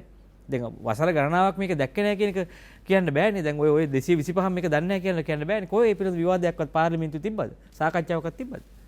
මේව හිතාමතා. ඒක සමහර දේශපාලඥයොත් මේවට සහභාගී වෙලා නැද්ද හිතාමතා? ඔව් ගමගම උන්ට ලාභ තිබිලා නැද්ද මේ ක්‍රියාවලිය? ඔබතුමා කියන එක ඊටාම නිවැරදි. දැන් මේ සමාජ ජාලාවල සද්දේ තමයි සද්දේ. ඔබතුමා විශේෂඥයෙක් ජනමාධ්‍ය උගතෙක්. ඔබතුමා දන්නවා මේ ජනමාධ්‍යවල ഘോഷාව කියන එක. නොයිස්. ඒතර මේ සමාජ ජාලාවලින් හදන ഘോഷාව ඇතුලේ මේ විධිමත් සංවාද වලට ඉඩක් නැහැ. අපි මේවා ලියනවා මේ අදත් අරුණ පත්තරේ සම්පූර්ණ පිටුවක් ආටිකල් එකක් තියෙනවා මේ කරුණ මතු කරලා තියෙනවා මේ වැනි කරුණු. ඒවා බොහෝ සුළු පිරිසක් මේ රිටයර් වෙච්ච පෙන්ෂන්ගේ ඉස්කෝල මාතෘ ඔය රාජ්‍ය නිලධාරීන් කියවනවා ඇති. මේ දේශපාලඥයෝ කියන මිනිස්සු නම් පාර්ලිමේන්තුවේ තියෙන ඒවත් පොතක්වත් කියවන මිනිස්සු නෙවෙයිනේ. ඔක මොනතරම් පොත්පත් තිබුණත් මේ පත්‍ර තිබුණත් කියවන්නේ නැහැ. එතකොට ඒ නිසා මේවා ගැන අවබෝධය අඩුයි. මේ නොයිස් එක නිසා සමාජයේ අවධානය නැහැ. ඒ නිසා තමයි මේ කැලේ පාරෙන් අර යන්න පුළුවන් වෙලා තියෙන්නේ. මේක දැන් මේ පොලිමේ ඉන්න තෙල් පොලිමේ දවස් 3-4 පොලිමේ බුදියලා බිම කාඩ්බෝඩ් දාගෙන බුදියලා තරහ වෙලා කෝපයට පත්වලා ඉන්න මේ අහිංසක මිනිසුන්ට මේවා ගැන අවබෝධයක් නැහැ. උන් මේ සංවාදයක් නැහැ. හරි. ළඟට මේ සමාජ දාලාවල බොහොම විද්වත් සංවාද නැහැ. පොඩි කෑලි බෑලි පෝස්ට් ෆෝමාරු කරගන්න එක තමයි කරන්නේ. ඊළඟට මේ විරෝධතා කරුවෝ මේ අහිංසක දරුවෝ සමහර ඒ අයට විරෝධයක් තියෙනවා. විරෝධය අපිටත් තියෙනවනේ. හරි. මේ ඔක්කොම මේ පාර්ලිමේන්තුව මේ ගිලිලා යනවා හොඳයි කියලා මේ දියවන්නා වෙයි. ඒ කියන්නේ මේ විඳින දුක් කරදර සහ මේ කරන බොරුව මේ වංචා දූෂණ මේවා ඔක්කොමත් එක්ක තිත්ත වෙලානේ තියෙන්නේ. දරා ගන්න බෑ. ඉතින් ඒ නිසා වුණුත් මේ විරෝධයට පෙළ ගැහිලා එනවා. දැන් අද සමහරට රෑ පයින් හරි කොළඹට යන්න ඕනේ කියලා පයින් එනවත් දන්නේ නැහැ. එහෙම තරුණයෝ ඉන්න පුළුවන්. මේ කලකිරීම සහ තරහ වෛරය නිසා. ඒක උන්ට දොස් කියලා හරියන්නේ නැහැ. උන් මේවා ගැන අබමල් රේණුක දන්නේ නැහැ මේ කොහාටද මේ රට අරන් යන්නේ කියලා. මේ ඉන්දියාවේ වහල් රාජ්‍යයක් බවට අපිව පත් කරන්නේ. මේ ඉන්දියාවේ ගොදුරක් බවට පත් කරන්නේ ඇමරිකාවේ ලේඛන තියෙන කොංග්‍රස් මණ්ඩලය ඉදිරිපත් කරපු ඉන්දෝ පැසිෆික් ස්ට්‍රැටජි එක කොහොමද ඉන්දියාව ශ්‍රී ලංකාවේ මේ කලාපයේ ඉන්දියානු උමනාවන් වෙනුවට මෙඩුවෙන් අපි ශ්‍රී ලංකාවේ බිලි දෙන වැඩේට ඇමරිකාව සහාය දෙන්න ඕනේ කියන එක. එතකොට දැන් කිව්වා මේ යටත්වීම ඇතුලේ අපිට චීනෙන් ණය ගන්න බැරි දර දොර වහලා දැම්ම දොරට පයින් ගහලා දැන් ඉන්දියාවේ දෙන ක්‍රෙඩිට් ලයින් එක ගන්න ඉන්නවා. දැන් ඉන්දියාව අපිට තෙල් දෙන්නේ නැහැ ණයට. දැන් IOC එකට විතරයි තෙල් දෙන්නේ. ඒතර IOC එකට තව ෂෙඩ් 300ක් ඉල්ලනවා. එතකොට ඩොලර් වලින් IOC එකට ගනුදෙනු කරන්න ඕන කියලා බලපෑම් කරනවා. ඒතර අවසානයේ මොකද්ද? අවසානයේදී අපේ රාජ්‍ය අංශය කඩා වැටලා මේ ඉන්දියානු සමාගමට සම්පූර්ණ තෙල් සප්ලයි එක එන්න පුළුවන්. රුසියාවට මම මේ වාක්‍යයෙන් කියන්නේ. මේවා කොහොමද තොරතුරු සොයාගන්න. මේ රුසියාවෙන් තෙල් සහ ගෑස් ගන්න මේ ආයතනයක් රුසියන් සමාගම් මේ දවස්වල ගමගමතුමා රුසියානු සමාගම් රාජ්‍ය සමාගම් නෙමෙයි රාජ්‍ය මට්ටමින් නෙමෙයි ගනුදෙනු කරන්නේ. මේ සම්බාධක නිසා වෙනත් බ්‍රෝකර් සමාගම් හරහා තමයි එමිරේට්ස් වල කියන්නේ මේ මොනවාද අපි ඩුබායි බේස් කරගෙන තියෙන කම්පැනි ප්‍රමාණයක් තියෙනවා ඒ වගේම කරනවා සයිප්‍රසේ වගේ සමාගම් හරහා කරනවා වෙන නැව්වල කොඩිය දාලා එහෙම කරන්නේ. ඒතර මේ අය මේ ලංකාවේ ජයන්ත වෙදසිංහ කියන මහත්මයා ලියනවා ජනාධිපතිතුමාට පෙට්‍රෝලියම් කෝපරේෂන් එකට ලියනවා මෙන්න තොරතුරු මෙන්න මේ සමාගම් හරහා මේ මිලට රුසියාවෙන් තෙල් ගන්න පුළුවන්.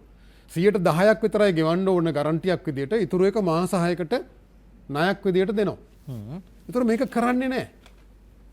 කවුරුරේ එහෙම නැහැ කියනවනේ මම මේ ලිපි ලේඛන තියෙනවා මට පෙන්නත හැකියි පරීක්ෂණයක් තියෙනවනේ. ඒතර දැන් කෝප් කමිටුව සමහරව ඇවිල්ලා බොරු කියලා යනවා. ඒතර ඒ කෝප් කමිටුව විමර්ශනය කරයිද අපි දන්නේ නැහැ.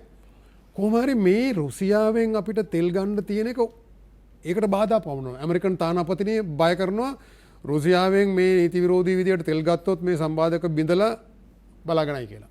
ඒතර ඒකට බය ඒක නොකර ඉන්නවා. ඒතර ඉන්දියාවට ඒතර මේ පැත්තෙන් ගහපුවම මේ පැත්තෙන් උඩට වෙඩි තිබ්බම අපි බයට දුවන්නේ කොහටද? ඉන්දියාව පැත්තට. අන්න ඉන්දියාව කියන රයිට් දීපන් IOC එකට. තව ෂෙඩ් 300ක් දීපන්. අදානියට දීපන් විදුලි බලය. එතකොට අපිට පද්ධතිය වහන්න උනත් පුළුවන් ඔක්කොම ස්වෛරී භාවයේ. මේවා ඔක්කොම ගමගේ මැතිතුමා හෙට උදේට කණ්ඩ නැති වෙනවා කියලා එකක් නෙමෙයි. මේ වාසනාවන්ත රටේ මැටි කණ්ඩ වෙන්නේ නැහැ අපිට. හරි? නමුත් අපේ ස්වෛරී භාවයට මහා විශාල මේ අවුරුදු දහස් ගාණක් මිනිස්සු ජීවිත පරිත්‍යාග කරලා යුද්ධ මගේ ප්‍රධාන ආක්‍රමණ 13කට මුහුණ දීලා මෑත කාලෙත් අපි බෙදුම්වාදී යුද්ධය පවාට මුහුණ දීලා ජීවිත 30000ක් රණවිරෝ දීපු දොරලා මේවා අපි ස්වෛරී භාවය කියන එක රටක ජාතියක් ලෙස වැදගත් වෙනවා. මේ වගේ ආපදාවකදී මිනිස්සු ඒවා හිතන්නේ නැහැ තම දොයිතියකට. ඒවා සම්බන්ධයෙන් මනෝවිද්‍යාත්මක ලේඛන තියෙනවා. මම කියවර ඔබ ෂොක් ඩොක්ට්‍රින් කියන පොතේ ඒ නයොමි ක්ලේන් ලස්සනට ඒවා යුද්ධ කාලේ කරපු පර්යේෂණ දත්ත තියෙනවා. මහා පීඩාවකට ලක් වුණා මිනිස්සු.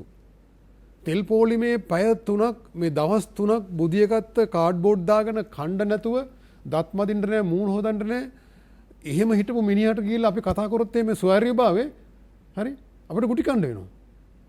ඒතර එයාට දැන් ඒව අදාළ නැහැ. එයා පුද්ගලිකත්වයට නැඹුරු වෙලා ඉන්නේ. මේක තමයි හොඳම වෙලාව. රාජ්‍යයේ දුර්වල වෙලා ණය ගන්න බැරි කරනවා එක පැත්තකින් අනිත් පැත්තෙන් අර වගේ ණය පැහැර හැරීම් කරලා අපිට නැවත ණය ගන්න බැරි තත්ත්වය කරලා බැංකුවල ණයවර ලිපි වලට වටිනාකමක් නැති කරලා ජාත්‍යන්තර මූල්‍ය වෙළඳපොලේ සුනාමියකට අපිව ගොදුරු කරලා යන්න පාරක් කපලා තියෙනවා. චීනයේ දොරට පයින් ගහලා මෙන්න ඉන්දියාවේ දොර අරිනවා. මේක 1932 සර්දාර් පණික්කාර්ගේ න්‍යායමේ මහා භාරතය ඇතුලේ තමයි ශ්‍රී ලංකාව තියෙන්න ඕනේ තමයි න්‍යාය. කියන්නේ අර්ධ යටත් විජිතයක් ලෙස 29 වෙනි ප්‍රාන්තයේ ලෙස. ඒතර මේක බෙදා වෙන් කරන ඔවුන්ගේ න්‍යායපත්‍ය සාර්ථක වුණොත් ප්‍රාන්ත දෙකක් 29 සහ 30. හරි. එතකොට දැන් මොවුන් ඇරයි යන්නේ අපි වගකීමෙන් කියන්නේ මේ අර්බුදයේ තව තෙල් ගන්න බැරි වෙලා අර ISB ආයෙ දෙන්නත් බැරි වෙලා ණය ගවන්න බැරිලා බෙල්ලටම හිර වුණාම රුපියල් දැන් 100ට ඔය 50 ගාන කියන්නේ බොරු ඇමරිකාවේ හාවර්ඩ් විශ්වවිද්‍යාලය කියන අපි 122යි උද්දමනේ මේක තව 200ට විතර ගියායින් පස්සේ මේ රුපියල වැඩක් නැති වෙනවා. අන්න එතකොට එනවා මොකද්ද කරන්සි මර්ජර් කියන එක. ඒ කියන්නේ කරන්සි යූනියන් කියන එක. ඒතකොට ඉන්දියාවේ රුපියල් මෙහි භාවිතා කරමු කියන යෝජනාව දැනටමත් IOC එක කියනවා අපිට ඩොලර් වලින් ගනුදෙනු කරමු කියලා. ශ්‍රී ලංකන් රුපියල් බෑ කියලා.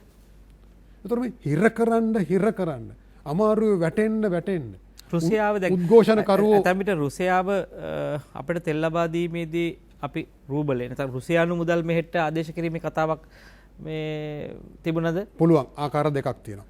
රාජ්‍යයට රාජ්‍ය ගිවිසුම් ගත වෙලා එහෙම කරන්න පුළුවන්. රුපියල් රූබල් විදිහට අපි ගන්න තේ වලින් ගෙවන්න පුළුවන්. ණයට අවුරුදු දෙකක් දක්වා ණය ගන්න පුළුවන්. ඒතකොට ඒක කරන්න එපා කියලා ඇමරිකන් තානාපතිනිය බය කරනවා. දැන් ජනාධිපතිතුමා ඉන්නේ දෙන්නෙක් සකර්බර්ග්ගේ බාධකයි ජුලි චුන්ගේ බාධකයි. ඇමරිකන් තානාපතිනිය බය කරනවා මූුණු පොතේ තියෙන එක ඒවට අර්ගල කරුවන්ගේ මානසික බාධක වලටත් එතුමා ඉන්නේ මානසික බංකරයක් ඇතුළේ ඉන්නේ. ඒතර ඒ නිසා අර ආණ්ඩුවෙන් ගන්න හදන්නෙත් නැහැ. මේ නිලධාරීන් මාර කිව්ව මේ ලියුම් 5ක් තියෙනවා. රුසියාවේ සමාගම් හරහා කරන ගනුදෙනුවත් ගන්න දෙන්නේ නැහැ. ඒතර ඉන්දියාවේ බලපෑම් වෙන්න පුළුවන්. මේ හැමතැනම ඔවුන්ගේ නියුතු තියෙන ඔවුන්ගේ පේරෝල් එකේ ඉන්න අය සමහරට තෙල් සංස්ථාවේ කවුරුන් නිලධාරීන් වෙන්න පුළුවන්. එහෙම ටික හිර කරලා මේ උද්ඝෝෂණකරුවන්ගේ විරෝධයත් වැඩි කරලා තවත් නීතිය ආධිපත්‍යයත් බිඳවැට්ටුපුවම අපි තවත් අසරණ වෙනවා. හැබැයි අපේ මේ ගමන හරහා රට යුද්ධයකට ගෙනියනවද කියලාත් සැකයක් තියෙන නිසා රටේ ආදරණීය ජනතාවගෙන් අපි ඉල්ලන්න ඕනේ බොහොම සංසුන්ව මේ අරගලය කළ යුතුයි. අපි නිශ්චිත වශයෙන්ම අපිව අගතියට පත් කරපු මොකද හැමදාම ජනතාව මේ ප්‍රශ්නේදී ඔවුන් ජීවත් වෙනවා. ඔවුන් හම්බ කරගත්ත මුදලකින් ඔවුන් මහන්සි වෙලා හම්බ කරගත්ත මුදලකින් තමයි ඔවුන් ජීවත් වෙන්නේ. හැබැයි මේක ඇතුලේ ජනතාවගේ මුදල් වංචා කරපු මේ හිතාමතාම මේ කාරණේ ඉස්සරහට ගෙනියන්න දායක වෙන අය අද අපි දන්නේ නැහැ කොහෙද කියලා. කෙසේ වී නමුත් අපිට සාධාරණ මිනිසුන්ට සාධාරණ වේදනාවක් තියෙනවා. මේ වේදනාව ඔවුන් මොකක් හරහාද උන්ට ඉස්සරහට ගෙනියන්න පුළුවන්. හැබැයි මේ වේදනාව සැබෑ දේශපාලන විරෝධයක් බවට පත් කරගත්තොත් අපිට මේ ප්‍රශ්නය ටිකක් බේරගන්න පුළුවන්. දැන් එතකොට දැන් ප්‍රධාන කාරණා ඇතුලේ තියෙනවා දැන් ආපු ජනාධිපතිවරයා අලුත් අග්‍රාමාත්‍යවරයා මේ ප්‍රශ්නේ දිහා බලන්නේ කොහොමද? එතුමාටත් දැන් ලොකු බලකිරීමක් තියෙනවා දැන් මෙතන ඉල්ලාස් වෙන්න කියලා. එතුමත් යවන්න ඕන කියනවා. ඊට පස්සේ මේ එන නිලධාරීන් සුදුසු නෑ කියලා කියනකොට කවුද සුදුසු? ඒකට දැන් මේ අපේ 225ම එපාන. මේ අනිත් නිලධාරීනුත් එපාන. ඒකට දැන් අපි කවුද ඊට පස්සේ මෙතෙන්ට ගේන්නේ? අපි ආපහු වෙන තවත් බලවේගයකට බාර දෙනවද? දැන් සාකච්ඡා තියෙනවා තව අයට පුළුවන් මේක මාස 5න් 6න් විසඳන්න කියලා. ඒක දැන් හැබැයි මේ සමහර කාරණාවලදී මේ රට ස්වෛරී භාවය, මේ ජාතිකත්වය මේවා ඓතිහාසිකව පාවිච්චි කරා මේ ඔබතුමාලා පාවිච්චි කරනවා වගේ මේ වචනම පාවිච්චි කරා දේශපාලන වේදිකාවල. ජනතාව හිතුවා අපිට අවශ්‍යයි එහෙම රටක් කියලා. හැබැයි ඒ රටට තමයි ඒ රට බලාපොරොත්තුෙන් තමයි මිනිස්සු තමන්ගේ ඡන්දය දුන්නේ. තමන්ගේ නිලධාරියා පත් කරේ. මේ ජනතාවට අපි මොනවාද කියන්නේ දැන්? කෙසේ වී නමුත් අපි ආපහු මාරකයෙන් ගැලවීම සඳහා මොකද්ද කරන්න ඕනේ කියලා විරාමයෙන් කතා කරමු. ඇත්තටම අපිට මේ 25 ජූලි 25 එනවයි කියන මාරකේ ආවොත් එනවයි කියලා කියනවා. ඒ ගැලවීම සඳහා අපට යම් උපාය මාර්ග තිබෙනවාද? අපි විරාමයෙන් අනතුරුව කතා කරමු. රැඳෙන්න නිනාද සජීවී සංවාදයේ සමග අවසන් විරාමයට යන්න ඔබෙන් අවසර අපට. ඔබ නැවත නිනාද සජීවී සංවාදයේ සමගයි මේ එක්වන්නේ. ජූලි 25 මාර්කයක් තිබේද විද්වත් හෙළිදරව්ව සමගයි අපි මේ එක්වන්නේ. දැන් මේ මූල්‍ය ගනුදෙනු වල ස්වરૂපය සැබෑ ස්වરૂපය හොඳින් දන්නවා. මේ අපිට අපි සරලව කාගෙන් හරි ණයක් ගත්තොත් ඒ ණය ගෙවන්න බැරි වුණොත් ඒ වගේ කොන්දේසි වලට අපිට යටත් වෙන්න වෙනවා. ඒ කොන්දේසි වලට අනුව අපිට සිද්ධ වෙනවා ඒ ඉදිරි ක්‍රියාමාර්ග වලට එකඟ වෙන්න. මොකද අපි ණය ගන්න කලින් ඒවට යම් පදනමක් ඒක නෛතික පදනමක් තියෙනවා. ඉතින් නීතිඥ කපිල ගමගේ මහත්මයා දැන් අපිට දැන් ජනතාවෙන් ඇහුවොත් කියයි දැන් වෙන්න තියෙන දේවල් සියල්ල වෙලා ඉවරයි. දැන් අපිට ආයෙ වෙන්න දෙයක් නැහැ වයි කියලා හිතන්නේ. හැබැයි ඔබතුමා කියන්නේ තව වෙන්න දේවල් තියෙනවා කියලා. දැන් මේ එහි තීරණාත්මක දවස් තමයි 25 කියලා. ඒක දැන් මම දන්නේ මේ තව වෙන්න දේවල් තියෙනවද වයි කියන එකයි වෙච්ච දේවල් අනුව ජනතාවට පැහැදිලි කරගන්න පොඩි මානසික විවේකයක් අවශ්‍ය වෙයි කවදා හරි දවසක. ඒ දවස මේ මොහොත නෙවෙයි කියලා මේ මෙතුමලා කියන කාරණාත් එක්ක පැහැදිලි. මොකද මේ වෙලාවේ මේ අපේ මනසට එහෙම කල්පනා කරන්න ලොකු විවේකයක් නැහැ. හිත ටිකක් තුවාල වෙලා තියෙන ගොඩක්. හිත ගොඩක් තුවාල වෙලා තියෙන්නේ මේ මිනිස්සුගේ ජීවිත නිකන් සාමාන්‍යයෙන් කාගවත් මූණක හිනාවකුත් නැහැ. කාටවත් සන්තෝෂයක් පේන්නෙත් නැහැ. ඒක පැහැදිලි. කියන්නේ අපිට එක තෙල් නලයයි වහන්න ඕන ලෝකෙම අඬවන්න ඕන. ඒවා ඒ තරමටම ලෝකයේ අද බොහොම බරපතල විදිහට තීරණාත්මක තැනකට ගෙනල්ලා තියෙනවා. අපේ වගේ රටවල් වල දූපත් මානසිකත්වයෙන් ජීවත් වෙන්න බෑ කියන ඒ දේත් තියෙනවා. එහෙම අපි එහෙම රටක් නෙමෙයි අපිට තෙල් නැහැ. ඒ වගේ නැති දේවල් අපේ රටේ නෑම තමයි. එතකොට මේවා සම්බන්ධව කිසියම් ජාත්‍යන්තර ගනුදෙනුවකුත් අපට අවශ්‍යයිනේ. ඔබතුමාලගේ පිළිගන්නවා. හැබැයි ඒ වගේ තියෙන ඉතා පැහැදිලි නීති රාමුව සහ ඒ වගේ තියෙන නෛතික බැඳීම් පිළිබඳවත් අපට පැහැදිලි විනිශ්චයකුත් අවශ්‍යයි. දැන් මේ තත්ත්වය සම්බන්ධව ඔබතුමා කලින් පටන් ගත්තෙම මේ මාර්කයක් නම් උකට පහනක් පත්තු කරලා බෝධි පූජාවක් තියලා සමහර මාර්ක ඉවත් කරන්න කියලා ජ්‍යොතිෂය කියන්නේ. හැබැයි මේ දේශපාලනික වශයෙන් මේ ණය උගුලත් එක්කන මාර්කය අපිට පියමන් කරන්න මේක ජය ගන්න මේක මගහරව ගන්න අපිට අර වගේ පහන් පත්තු කළා හරියන්නේ නැහැ. මේකට නිශ්චිත ආර්ථික දේශපාලන උපාය මාර්ගයක් අවශ්‍යයි. ඒකව හඳුනගෙන තියෙනවා. ඔබතුමාගේ පරීක්ෂණය ඇතුලේ ඔබතුමා ඒවා රටට ඉදිරිපත් කරනවාද? මොකද්ද මේක දේශපාලඥයන්ට කියන්න ඕනේ නැත්නම් මහ බැංකුවේ අයට කියන්න ඕනේ? කාටද මේක කියන්න ඕනේ? මොනවද ඔබතුමා ඉදිරිපත් කරන යෝජනාවලිය? ඔව් දැන් මම කලින් පැහැදිලි කරා වගේම මේ ISB නිකුත් කරන එක වෙලා තින්නේ දේශපාලන අධිකාරියත් මහ බැංකුවත් ඒකාබද්ධ වැඩපිළිවෙලක් විදිහටනේ. ඒක තමයි මේකේ තියෙන සාමාන්‍ය ක්‍රමය. ඒක මේ වරදක් නෙවෙයි. ඒක තමයි සාමාන්‍ය තත්ත්වය. එතකොට දැන් මේකට උත්තර හොයන්න වෙන්නේ දේශපාලන අධිකාරියටත් මහ බැංකුවටත් තමයි. එතකොට මහ බැංකුවට මම කියන්නේ පළවෙනි වතාවට දැන් අප්‍රේල් මාසේ 22 වෙනිදා මහ බැංකුව අධිපතිතුමා මේ රට කියන්නේ අපි ණය ගෙවන්නේ නැහැ කියලා කරපු ප්‍රකාශය අර වසන්ත බණ්ඩාර මහත්මයා කිව්වා වගේ ඒක බරපතල කාරණයක්. ඒක නිකන් යුද්ධය හා සාමය ප්‍රකාශ කරනවා වගේ බරපතල තත්ත්වයක් තමයි.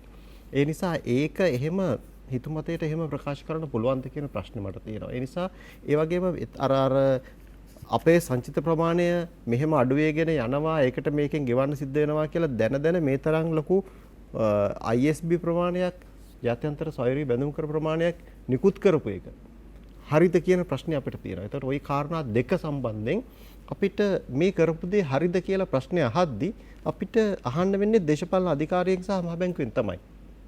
එතකොට එහෙමනම් අපිට දැන් අපි කරන යෝජනාවක් මොනවා හරි කරන්න වෙන්නේත් ওই දෙගොල්ලන්ටම තමයි.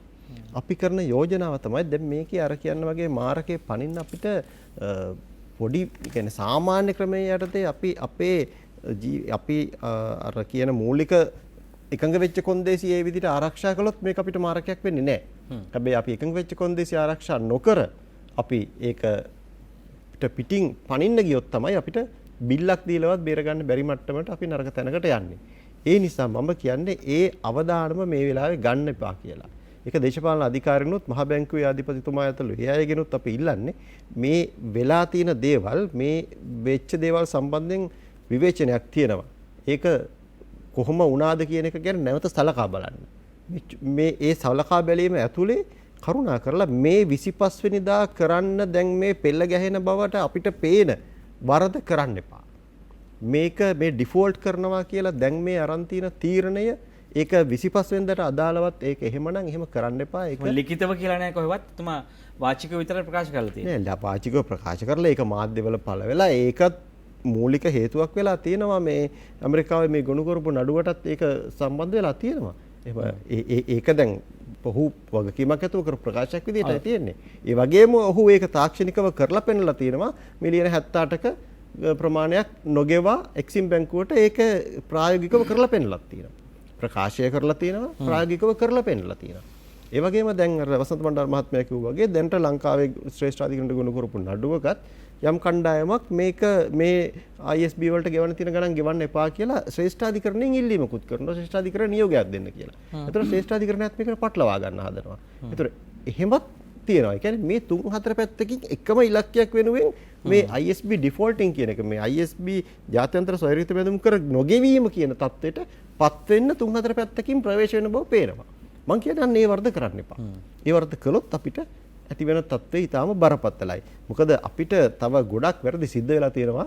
මොකද උදාහරණයක් ගත්තොත් අපි දැන් මේ රිසර්ව්ස් ඒ කියන්නේ අපේ සංචිත ආරක්ෂා කරන්නනේ ගමගේ අපි මේ ISB නිකුත් කරන්නේ. ISB නිකුත් කරන්නේ 5ට 6ට 7ට 100ට දල වශයෙන් එන්නේ වගේ පොලියට. හැබැයි ඔබ දන්නවද අපි මේ එහෙම කරලා ගන්න මුදල් එකතු කරලා අපි සංචිත වලට තැම්පත් කරගන්නවනේ. ඒ සංචිත අපි ආයෝජනය කරන්නේ කීයේ පොලියටද කියලා ඔබ දන්නවද? 101 පොලියට.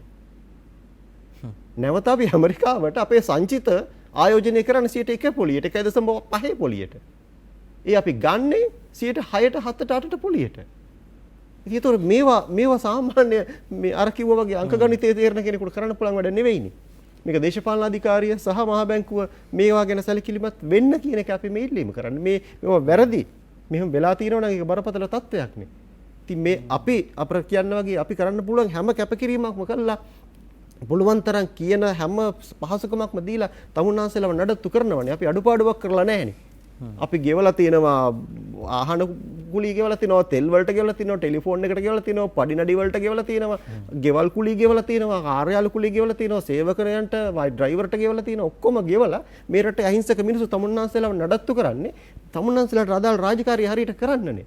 ඉතින් මේ 6ට 7ට ගත්තු ණය නැවත 100ට ආයෝජනය කරනවා කියන එක කොහොමද කටක් කරලා කියන්නේ මිනිස්සුෙකුට? එහෙම වෙන්න පුළුවන්ද? මේ ලොකු අනතුරකට ලක් වෙන්න තියෙන අවස්ථාවක අපි ගෙවන්නේ නැහැ කියලා එහෙම නොගෙවා හිටියාම මේකෙන් වෙන අනතුර කවුද ඒකේ වගකීම ගන්නෙ? එහෙම නැති වුණොත් රට කොහෙටද යන්නේ? සහ මෙච්චර මේ සංචිත තියෙන මේ ගානයි කියලා දැන කොහොමද මෙච්චර මේ බැඳුම් කර ප්‍රමාණයක් නිකුත් කරන්නේ? මේ දෙකේ සම්බන්ධය නොදැනද? එතන වරදක් වෙලා තියෙනවා. මම කියන්නේ මේක චෝදනාවක් විදිහට ගන්න නැතුව මේක අඩු ගානේ මේක අවබෝධ කර ගැනීම උදෙසා වන අවස්ථාවක් විදිහට ගන්න. අරගෙන මේ වරද කරන්න එපා. මේ 25 වෙනිදා කරන්න નિયમિત වරද මේ මාරකය උදා කරන්න එපා. අපිට අද අපි ඉන්නේ 8 වෙනිදා 9 වෙනිදා අරගලයක් වෙන්න નિયમિત. අපි හිතමු අරගලය ජයග්‍රහණය කරනවා වෙනත් කෙනෙක් අතර මේ රටේ බලයපත් යනවා. ඒ දේශපාලන වෙනස සිද්ධ වුණා කියලා හිතමු. එහෙම වෙන ජනතා අරගලයක ඒක වෙන්න පුළුවන් දෙයක්. ඒ වුණත් ඔවුන්ටත් මේකට මුහුණ දෙන්න වෙනවා. කවුරු මේ රටේ ජනාධිපති වුණත් 20 වෙනිදාට 25 වෙනිදාට ඉන්න. කවුරු මේ රටේ අගමැති වුණත් 25 වෙනිදාට ඉන්න. කවුරු මුදල්මැති වුණත් කවුරු මහ බැංකුව අධිපති වුණත් 25 වෙනිදාට ඉන්න ඔහුට මේ තීරණය 25 වෙනිදාට ගන්න වෙනවා. අපි ප්‍රාර්ථනා කරන්නේ දැන් අපි නපුරු හීන දකින්න එපා කියලා හැමදාම ප්‍රාර්ථනා කරන්නේ හැමදාම අපිට දැන් පේන්න පටන් ගන්න නපුරු හීන. හේතුව මේ තියෙන නොසන්සුන්තාවය. ඒ නිසා මේ 25 උදා වෙන తত্ত্বය වෙනස් කිරීම සඳහා මාරකය වෙනස් කිරීම සඳහා මේ මාරකයක් නම් ඒ සඳහා අදාළ නිලධාරීන් සහ බලධාරීන් එකට ක්‍රියාත්මක වෙයි වහා ක්‍රියාත්මක වෙයි කියලා විශ්වාසයක් අපි තුල ඇති කරගන්නට ඕනේ. ඒතකොට දැන් අපිට මට කෙටි ප්‍රශ්නයකට උත්තර දෙන්න මෙතුමා ගාවට යන්න කලින් අන්තිම මිනිත්තු කිහිපේ දැන් අපිට බැරිද දැන් සමහර අවස්ථාවලදී දැන් අපේ ජනතාවට දැන් මේ හිතාමතා මේ අය දැන් ඔබතුමාලා ළඟ තොරතුරුත් තියෙනවා නම් පැහැදිලිව මේවා හිතාමතා උපායශීලීව ජනතාව නොමග යවමින් මේ රට මෙතෙන්ට ගෙනිච්චේ කියලා දැන් මේ වෙනකොට නිශ්චිත තොරතුරු සංඛ්‍යාවක් ගොනු කරලා තියෙනවා නම් අපිට බැයිද එහෙම අපිට අපේ අයිතිවාසිකම් පාර්ශවය ඇතුලේ අපිට නෛතිකව හැසිරෙන්න ක්‍රියාමාර්ගයක් ගන්න ඉඩ කඩක් නැද්ද මේ පවතින නීතිය ඇතුලේ?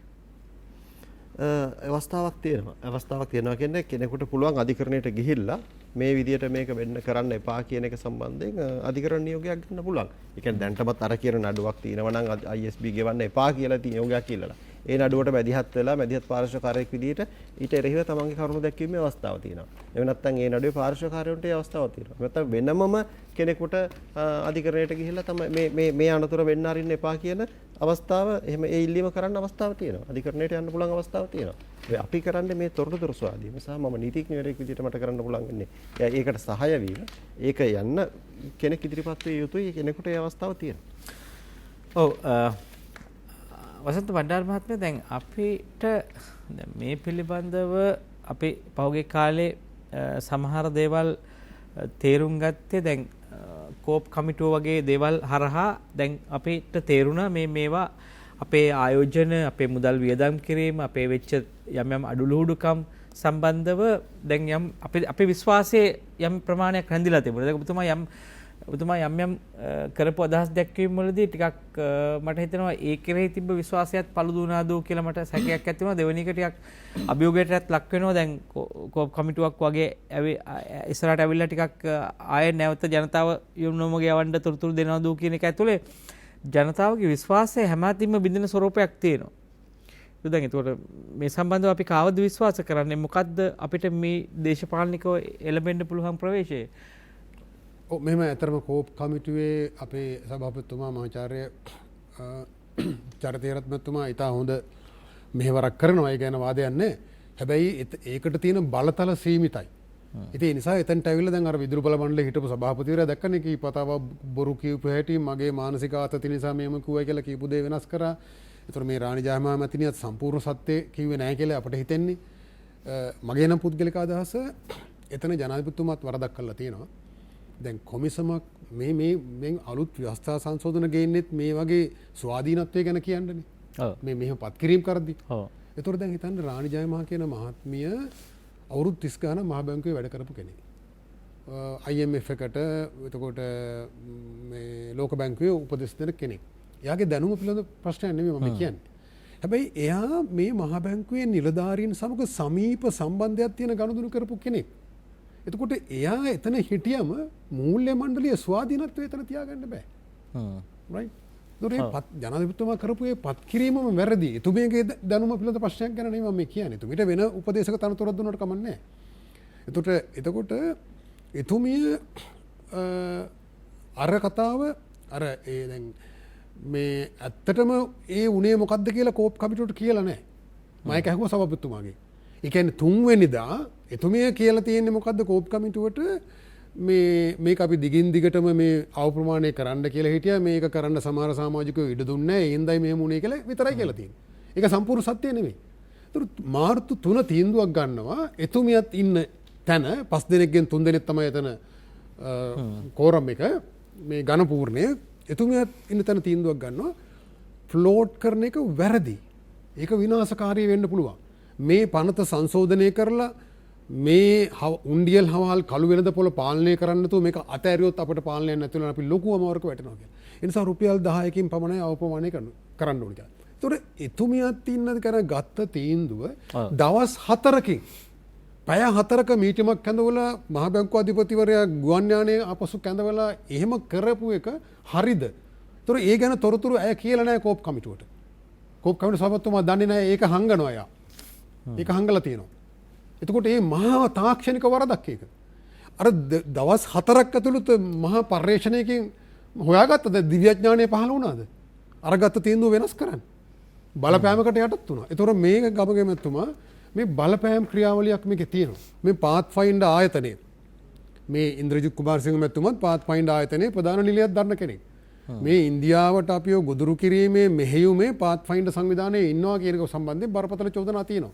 මිලින්ද මොරගොඩ මැතිතුමා ඇතුළු හරි අපිව විවිධ ආකාරයේ මේ ට්‍රැක් එක දිගේ අරන් යනවා ඉන්දියාවට ඕන පාර දිගේ. ඒගොල්ලෝ තමයි උපදෙස් දෙන්නේ. ඒගොල්ලෝ තමයි මේ අහවලා පත් කරන්න කියලා ජනාධිපතිට කියන්නේ. ජනාධිපතිගේ උපදේශකයා. දැන් මෙතුමා කියපු අර මිලියන 9900ක් බැඳුම් කර නිකුත් කරලා මේ අවුල හදපු කෙනා තමයි දැන් උපදේශකයා ජනාධිපතිතුමාගේ. ඉන්ද්‍රජිත් කුමාරසිංහ මැතිතුමා.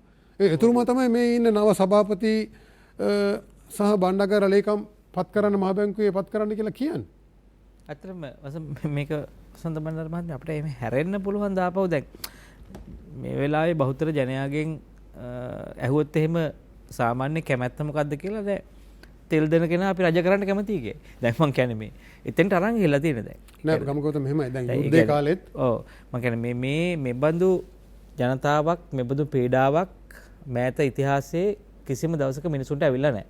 ඒක පළවෙනි කාරණේ. මේ රට මේ තරම් උණුසුම් වෙන්න රත් වෙන්න හෙට කොළඹට මිනිස්සු එකතු වෙන්න ඒ තරමටම ජනතාව ඇවිස්සෙන්න දැන් අවසන්න පුළුවන් ඇවිස්සෙන්න තත්ත්වය හැදෙන නිසානේ. නැත්නම් කිසි කෙනෙක් අවසන්න බෑනේ. ඒ වගේ සංසුන්ව නිහඬව නිසොල්මනේ හිටපු මනුස්ස කණ්ඩායම් දැන් මහා පාරට වීදි බස්සලා තියෙනවා. දැන් එවැනි වාතාවරණයක් ඇතුළේ වසන්ත බණ්ඩාර මහත්තයා අපේ භූමිකාව මොකද්ද මේ වෙලාව? අපි නිශ්චිත වශයෙන් කළ යුත්තේ එකක් මේ අනතුර නිශ්චිත වශයෙන්ම අපි පරාජය කළ යුතුයි. ඒකට මෙතුමා කිව්ව කාරණේ. ඉතින් පස්සේ අපි දැන් අපේ ක්‍රියාකලාපයේ කොහොමද මේ දින කිහිපය ගෙවන්න ඕනේ? මේමයි දේශපාලනිකව. ඔව් මේ තෙල් පොලිමේ ඉන්න අයට මේවා කිව්වට අහුම්කන් නොදෙන්න ඉඩ තියෙනවා. මහා වේදනාවෙන් වෛරයෙන් කෝපයෙන් පාරට බහැලා ගෝටා ගෝ හෝම් කියලා ගෝඨාභය රාජපක්ෂ ගෙදර ගියාම ඔක්කොම හරියනවා කියලා ඊට පස්සේ මේකේ අවසානයේදී නීතියේ ආධිපත්‍යයත් බිඳ වැටිලා පාතාල කල්ලින් මරා ගන්න එහෙම තත්ත්වයක් පවා ඇති වෙන්න පුළුවන්. හරි. එතකොට දැන් මම හිතන අනුරුද්ධ මහත්මයා නම් කියලා තිබුණා එතුමා අර නුගේගොඩ රැස්වීමේදී මාර්තු මාසේ කිව්වේ අපිට ව්‍යවස්ථාව අදාළ නැහැ අපි ව්‍යවස්ථාවට පිටින් ආණ්ඩු පෙරලන්න අපි සූදානම් අපි කරන විදිය දන්නවා කියලා. හැබැයි එතුමා ඊයේ හරි පෙරේදාරි අර අරගල භූමියේ මේ සෞදරුත් එක්ක කරපු සාකච්ඡාවේදී එතුමා කියලා තිබ්බ නෑ අපි ව්‍යවස්ථානුකූලව විතරයි මේ කටයුතු වලට සහාය දෙන්නේ කියලා. එතකොට මා විශ්වාස කරනවා එතුමන්ලා ව්‍යවස්ථානුකූලව නොවන විදියට පාලකයෙක් පළවා හරින්න බෝම්බ ගහලා හරි එහෙම නැත්නම් අර මේ ලිබියාවේ කරා වගේ දෙයකට එතුමන්ලා සහාය දෙන්නේ නැහැ කියන විශ්වාසය තමයි මට ඇතුනේ. ඒක නේද හිතට පොඩි සතුටක් තියෙනවා. විරෝධයේ පළ කිරීම කිසිම අවුලක් නැහැ. නීතිය කඩන්න නැතුව ප්‍රචණ්ඩත්වය ඇති කරන්න නැතුව අනුන්ගේ ජීවිත අනතුරට දාන්න නැතුව විරෝධය පළ කරන්න. ඒක වාදයක් නැහැ. මේ විරෝධය හොඳයි මොලේ පෑදිලා මේක කරනවා නම්. ඒතර මේ ජනාධිපති ලව්වා ඔහු කැමැත්තෙන් යනකම් බලහත්කාරයෙන් ප්‍රචණ්ඩව ඔහු වෙලවන්න බෑනේ. යනකම් ඔහුට බල කරලා මේක කරවන්න ඕන. මේ අපරාධ දැන් මෙතුමා කියන දේ 25 වෙනිදා මේ ගොන් තකතිරු වැඩේ කරන්න එපා. මේ පැහැර හැරීම කරලා අර මහා ජාත්‍යන්තර මූල වෙළඳ පොලේ සුනාමියකට ගොදුරු වෙන්න එපා. තව මේ ඉන්න තැන තව වලට යනවනේ. තවත් අපිට හදිස්සියට හරි ණයක් අරගෙන මේක බේර ගන්න තියෙන තත්ත්වෙත් නැති වෙලා යනවනේ. ඒක තමයි මෙතුමා මේ කියන්නේ. ඒතර ඒක කරන්න එපා. ඒක ජනාධිපති එළවුවා කියලා මේක වෙන්නේ නැහැ නේ. එන මිනිහටත් මේකට මුණ දෙන්න ඕනනේ. දැන් ජනාධිපති හෙට මේ විරෝධකරුවන්ගේ මතය අහලා ගියා කිව්වම ඉතින් අගමැතිතුමානේ ජනාධිපති වෙන්නේ. ඒතර එතුමා මේකට එතුමා මේ ප්‍රශ්නෙට බැඳුම් කර වැඩිම නිකුත් කරපු කෙනානේ. ඒතර ඒත් එතුමා මේ 25 වෙනිදා මේකට මුණ දෙන්න එපා. ඉතින් අපිට එතුමාටත් කියන්න තියෙන්නේ මේ ගොන් වැඩේ කරන්න එපා. තව අමාරු වැටෙනවා. හරි. එතකොට මේ දෙන මේ නිලධාරීන් සහ මේ දෙන උපදෙස් එක්ක අපි තවදුරටත් වලපල්ලට යන එක නෙමෙයි කරන්න ඕනේ. එකක් තමයි ගමක මතව විශ්වාසය ඇති කරගන්න ඕනේ. මේ තෙල් පොලිමේ ඉන්න තරුණයා හරි වෛරයෙන් හරි මේ ආණ්ඩුව ඵලයන් කියලා ඉන්න ඒ විරෝධය හොඳයි. ඒතර හිතේ තියෙන කෝපය අඩු වෙනවනේ. හරි. හැබැයි අපි සිහි බුද්ධියෙන් මේ රට ඉතුරු කරගන්න ඕනේ. අපුරු 2500ක් මිනිස්සු ජීවිත පරිත්‍යාගයෙන් බේරපු රටක් මේක. අපි සුවරිභාවය රැක ගන්න ඕනේ. හරි. එතකොට ඊ අත්සෙම මම ගිය සැරේත් කිව්වා අවස්ථාව තියෙනවා. අපිට දැන් හොඳ පාඩමක් ගමගේ මැතිතුමා තාත්තගේ රස්සාව නැති වුණාම තමයි සමහරට පවුලට යහපත් වෙලා තියෙනවා මා දන්න. මටත් පුද්ගලික එහෙම අත්දැකීමක් තියෙනවා. තාත්තා හොඳට රස්සාව තියෙනකොට අපි හොඳට වේදම් කරලා කාලා බීලා පිස්සු නටලා ඉන්නවා. හැබැයි ඒක නැති වුණාම අන්න එතකොට අපි සහෝදරයෝ එකතු වෙලා අම්මා තාත්තා සාකච්ඡා කරනවා දැන් මේ සෙල්ලම බෑ. එහෙනම් අපි වෙනස් වෙන්න ඕනේ මෙහෙම කරමු. එතකොට ඒ වෙනස විසින් මහා විශාල ශක්තියක් දැනුම් සම්භාරයක් හිටියට වඩා හොඳ තත්ත්වයකට එන්න පෙළඹීමක් ඇති වෙලා තියෙනවා පවුල් වලට. මටත් එහෙම පුද්ගලික අත්දැකීමක් තියෙනවා. ඒ නිසා රටක් ලෙසත් එහෙමයි. අපි දැන් මේ විඳපු දුක කරදරات එක්ක මේක වෙනස් කරන්න පුළුවන් කොහොම හරි වෙනස් කරන්න ඕන මේ රට ඩක ගන්න ඕන කියන මතය සමාජයේ ඇති කරගන්න ඕන. හරි. ඒ විරෝධතාව කෝපය ප්‍රකාශ කරාට ප්‍රශ්නයක් නෑ. මෙතුමා කියන මේ තාක්ෂණික කාරණා සැලකිල්ලට ගන්න ඕන විද්වතුන්ගේ මතය. හරි. අර මේ පාරේ අපිව අරන් ඉවරලා ගොදුරු කරපු අය කියනද ඒ අය හෙට උදේට රස්සාවෙන් අස් කරන්න කියලා නෙමෙයි මේ කියන්නේ. ඒවා විතරක් විශ්වාස කරන්න එපා කියන එක. සංවාදය අවශ්‍යයි. පාර්ලිමේන්තුව සංවාදේ නෑ. මේ අය දැන් මහ බැංකුව අධිපතිතුමා හැමදාම ප්‍රෙස් කොන්ෆරන්ස් තියෙනවා. එක දවසක් කියලා තියෙනවද මේ 2017 විදේශ විනිමය පනත තියෙනකන් මේ කළු සල්ලි වෙළඳපොළ පාලනය කරන්න බෑ. ඒක පාලනය කරන්න නැතුව මේකෙන් ගොඩ යන්න බෑ කියලා එතුමා කියලා තියෙනවද? ඒතර කබ්‍රාල් මැතිතුමා ඉද්දී විදේශීය සංචිත වැඩි කරගන්න විදේශ සේවා නියුක්තකයන්ගේ අරමුදල් වලින් වෙනම අංශයක් පිහිටවන්න මගාව තොරතුරු තියෙනවා. පිහිටවනවා. හැබැයි අංශේ ක්‍රියාත්මක වෙන්නේ නැහැ. මෙතුමා ඇවිල්ලා ඒක ක්‍රියාත්මක කරන්නෙත් නැහැ. ක්‍රියාත්මක කරන්න ඕනේ ඒ ප්‍රේක්ෂණ වැඩි කරගන්න ඕන කියලා කියනවද ඔය පුවත්පත් සාකච්ඡාවල? පනත සංශෝධනය කරන්න නැතුව මේක බෑ කියලා රටට කියනවද? හරි. මේවා මෙතුමා මේ කියන අධ්‍යයන වාර්තාවෙන් මේක ගෙව්වේ නැත්තම් බෙල්ල ගහලා යනවා කියලා කියනවද? නැහැ. හැමදාම එකම දේ කියනවා අමාරුයි ඉස්සරහට තව අමාරුයි කියලා කියනවා. ඉතින් එහෙම බෑ. ගොඩ යන්න පුළුවන් සංවාදය අවශ්‍යයි. ඔබතුමාලට පින් දෙනවා අපි. අපිට දැන් රාට නිින්ද යන්නේ බොහොම අඩුවෙන් පැයක් දෙකක්. මේ ඔළුවේ තියෙනකොට නිින්ද යන්නේ මේ අනතුරු පේනවා. මේ අනතුරු දකින්නකොට තමයි ඒ බය හිතෙන්නේ මම බය වෙන්න කියලා කියනව නෙවෙයි. සිහි බුද්ධියෙන් කෝපය විරෝධය ප්‍රකාශ කරන අතරතුර මේ දැනුම්වත් බලපෑම කරන්න ඕන മന്ത്രിවරුන්ටද අනිකුත් සමාජ නායකයන්ටද ක්‍රියාකාරකයන්ටද මේ නිශ්චිත කරුණු ප්‍රමාණයක්. අදත් න්‍යාය පත්‍රයක් නැහැ, මාර්ග සිතියමක් නැහැ. ආණ්ඩුවත් ඉන්නව බකන් නිලාගෙන විපක්ෂයත් එහෙමයි. ආණ්ඩුවේ ස්වාධීන වුණා කියන බලවේගත් එහෙමයි. අනුර සාරංග මහත්තයා අගමැතිකම දෙන්න කියනවා මාසයෙන් කරලා පෙන්නන්න. එතුමාවත් කියන්නේ අඩු ගානේ මෙන්න මගේ මාර්ග සිතියම මම මෙහෙම මේවා ටික බේරන්න කියලා. එහෙම කියන්නේ නැහැ කිසි කෙනෙක්. කවුරු බලයට පත් වුණත් මේ අපිට මුණ ගැසීමට නියමිත නිශ්චිත අභියෝග ටිකක් තියෙනවා. හරියට ඔබ ගමනාන්තය දක්වා යනකොට ඔබට මුණ ගැසීමට නියමිත මන්සන්ධි කීපයක් තියෙනවා වගේ මේ රටේ අතීතයේ සහ පරීක්ෂා බලනකොට එහෙම කරලා තියෙන කපිල ගමගේ මහත්මයා මට ඔබට මිනිත්තුවක් දෙන්න පුළුවන් මේ ඔබේ මේ කැපකිරීම ඇගීමට ලක් කිරීමක් හැටියට.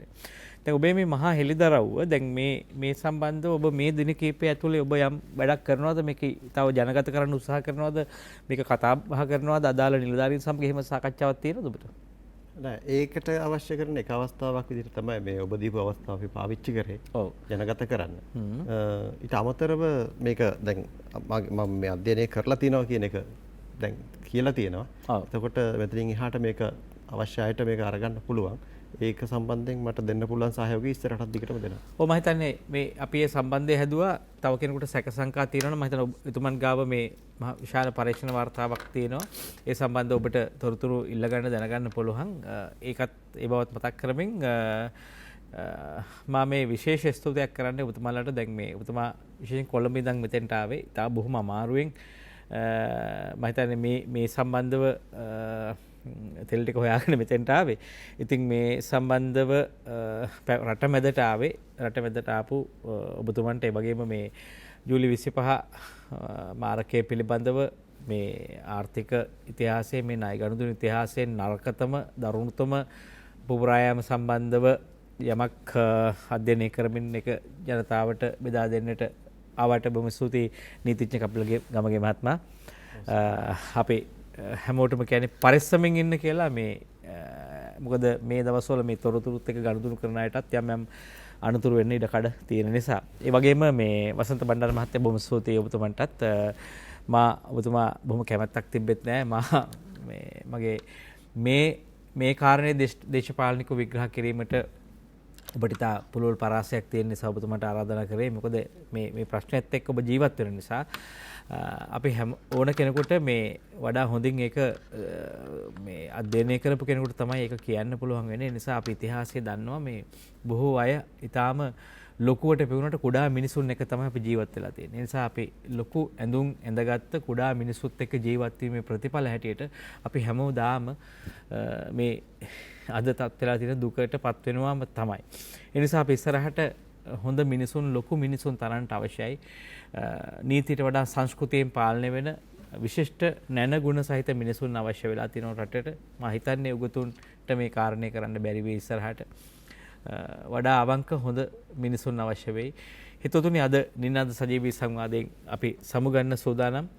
අපි ඔබට ආරාධනා කර සිටින්නේ මේ අර්බුදය වඩා හොඳින් තේරුම් ගන්න.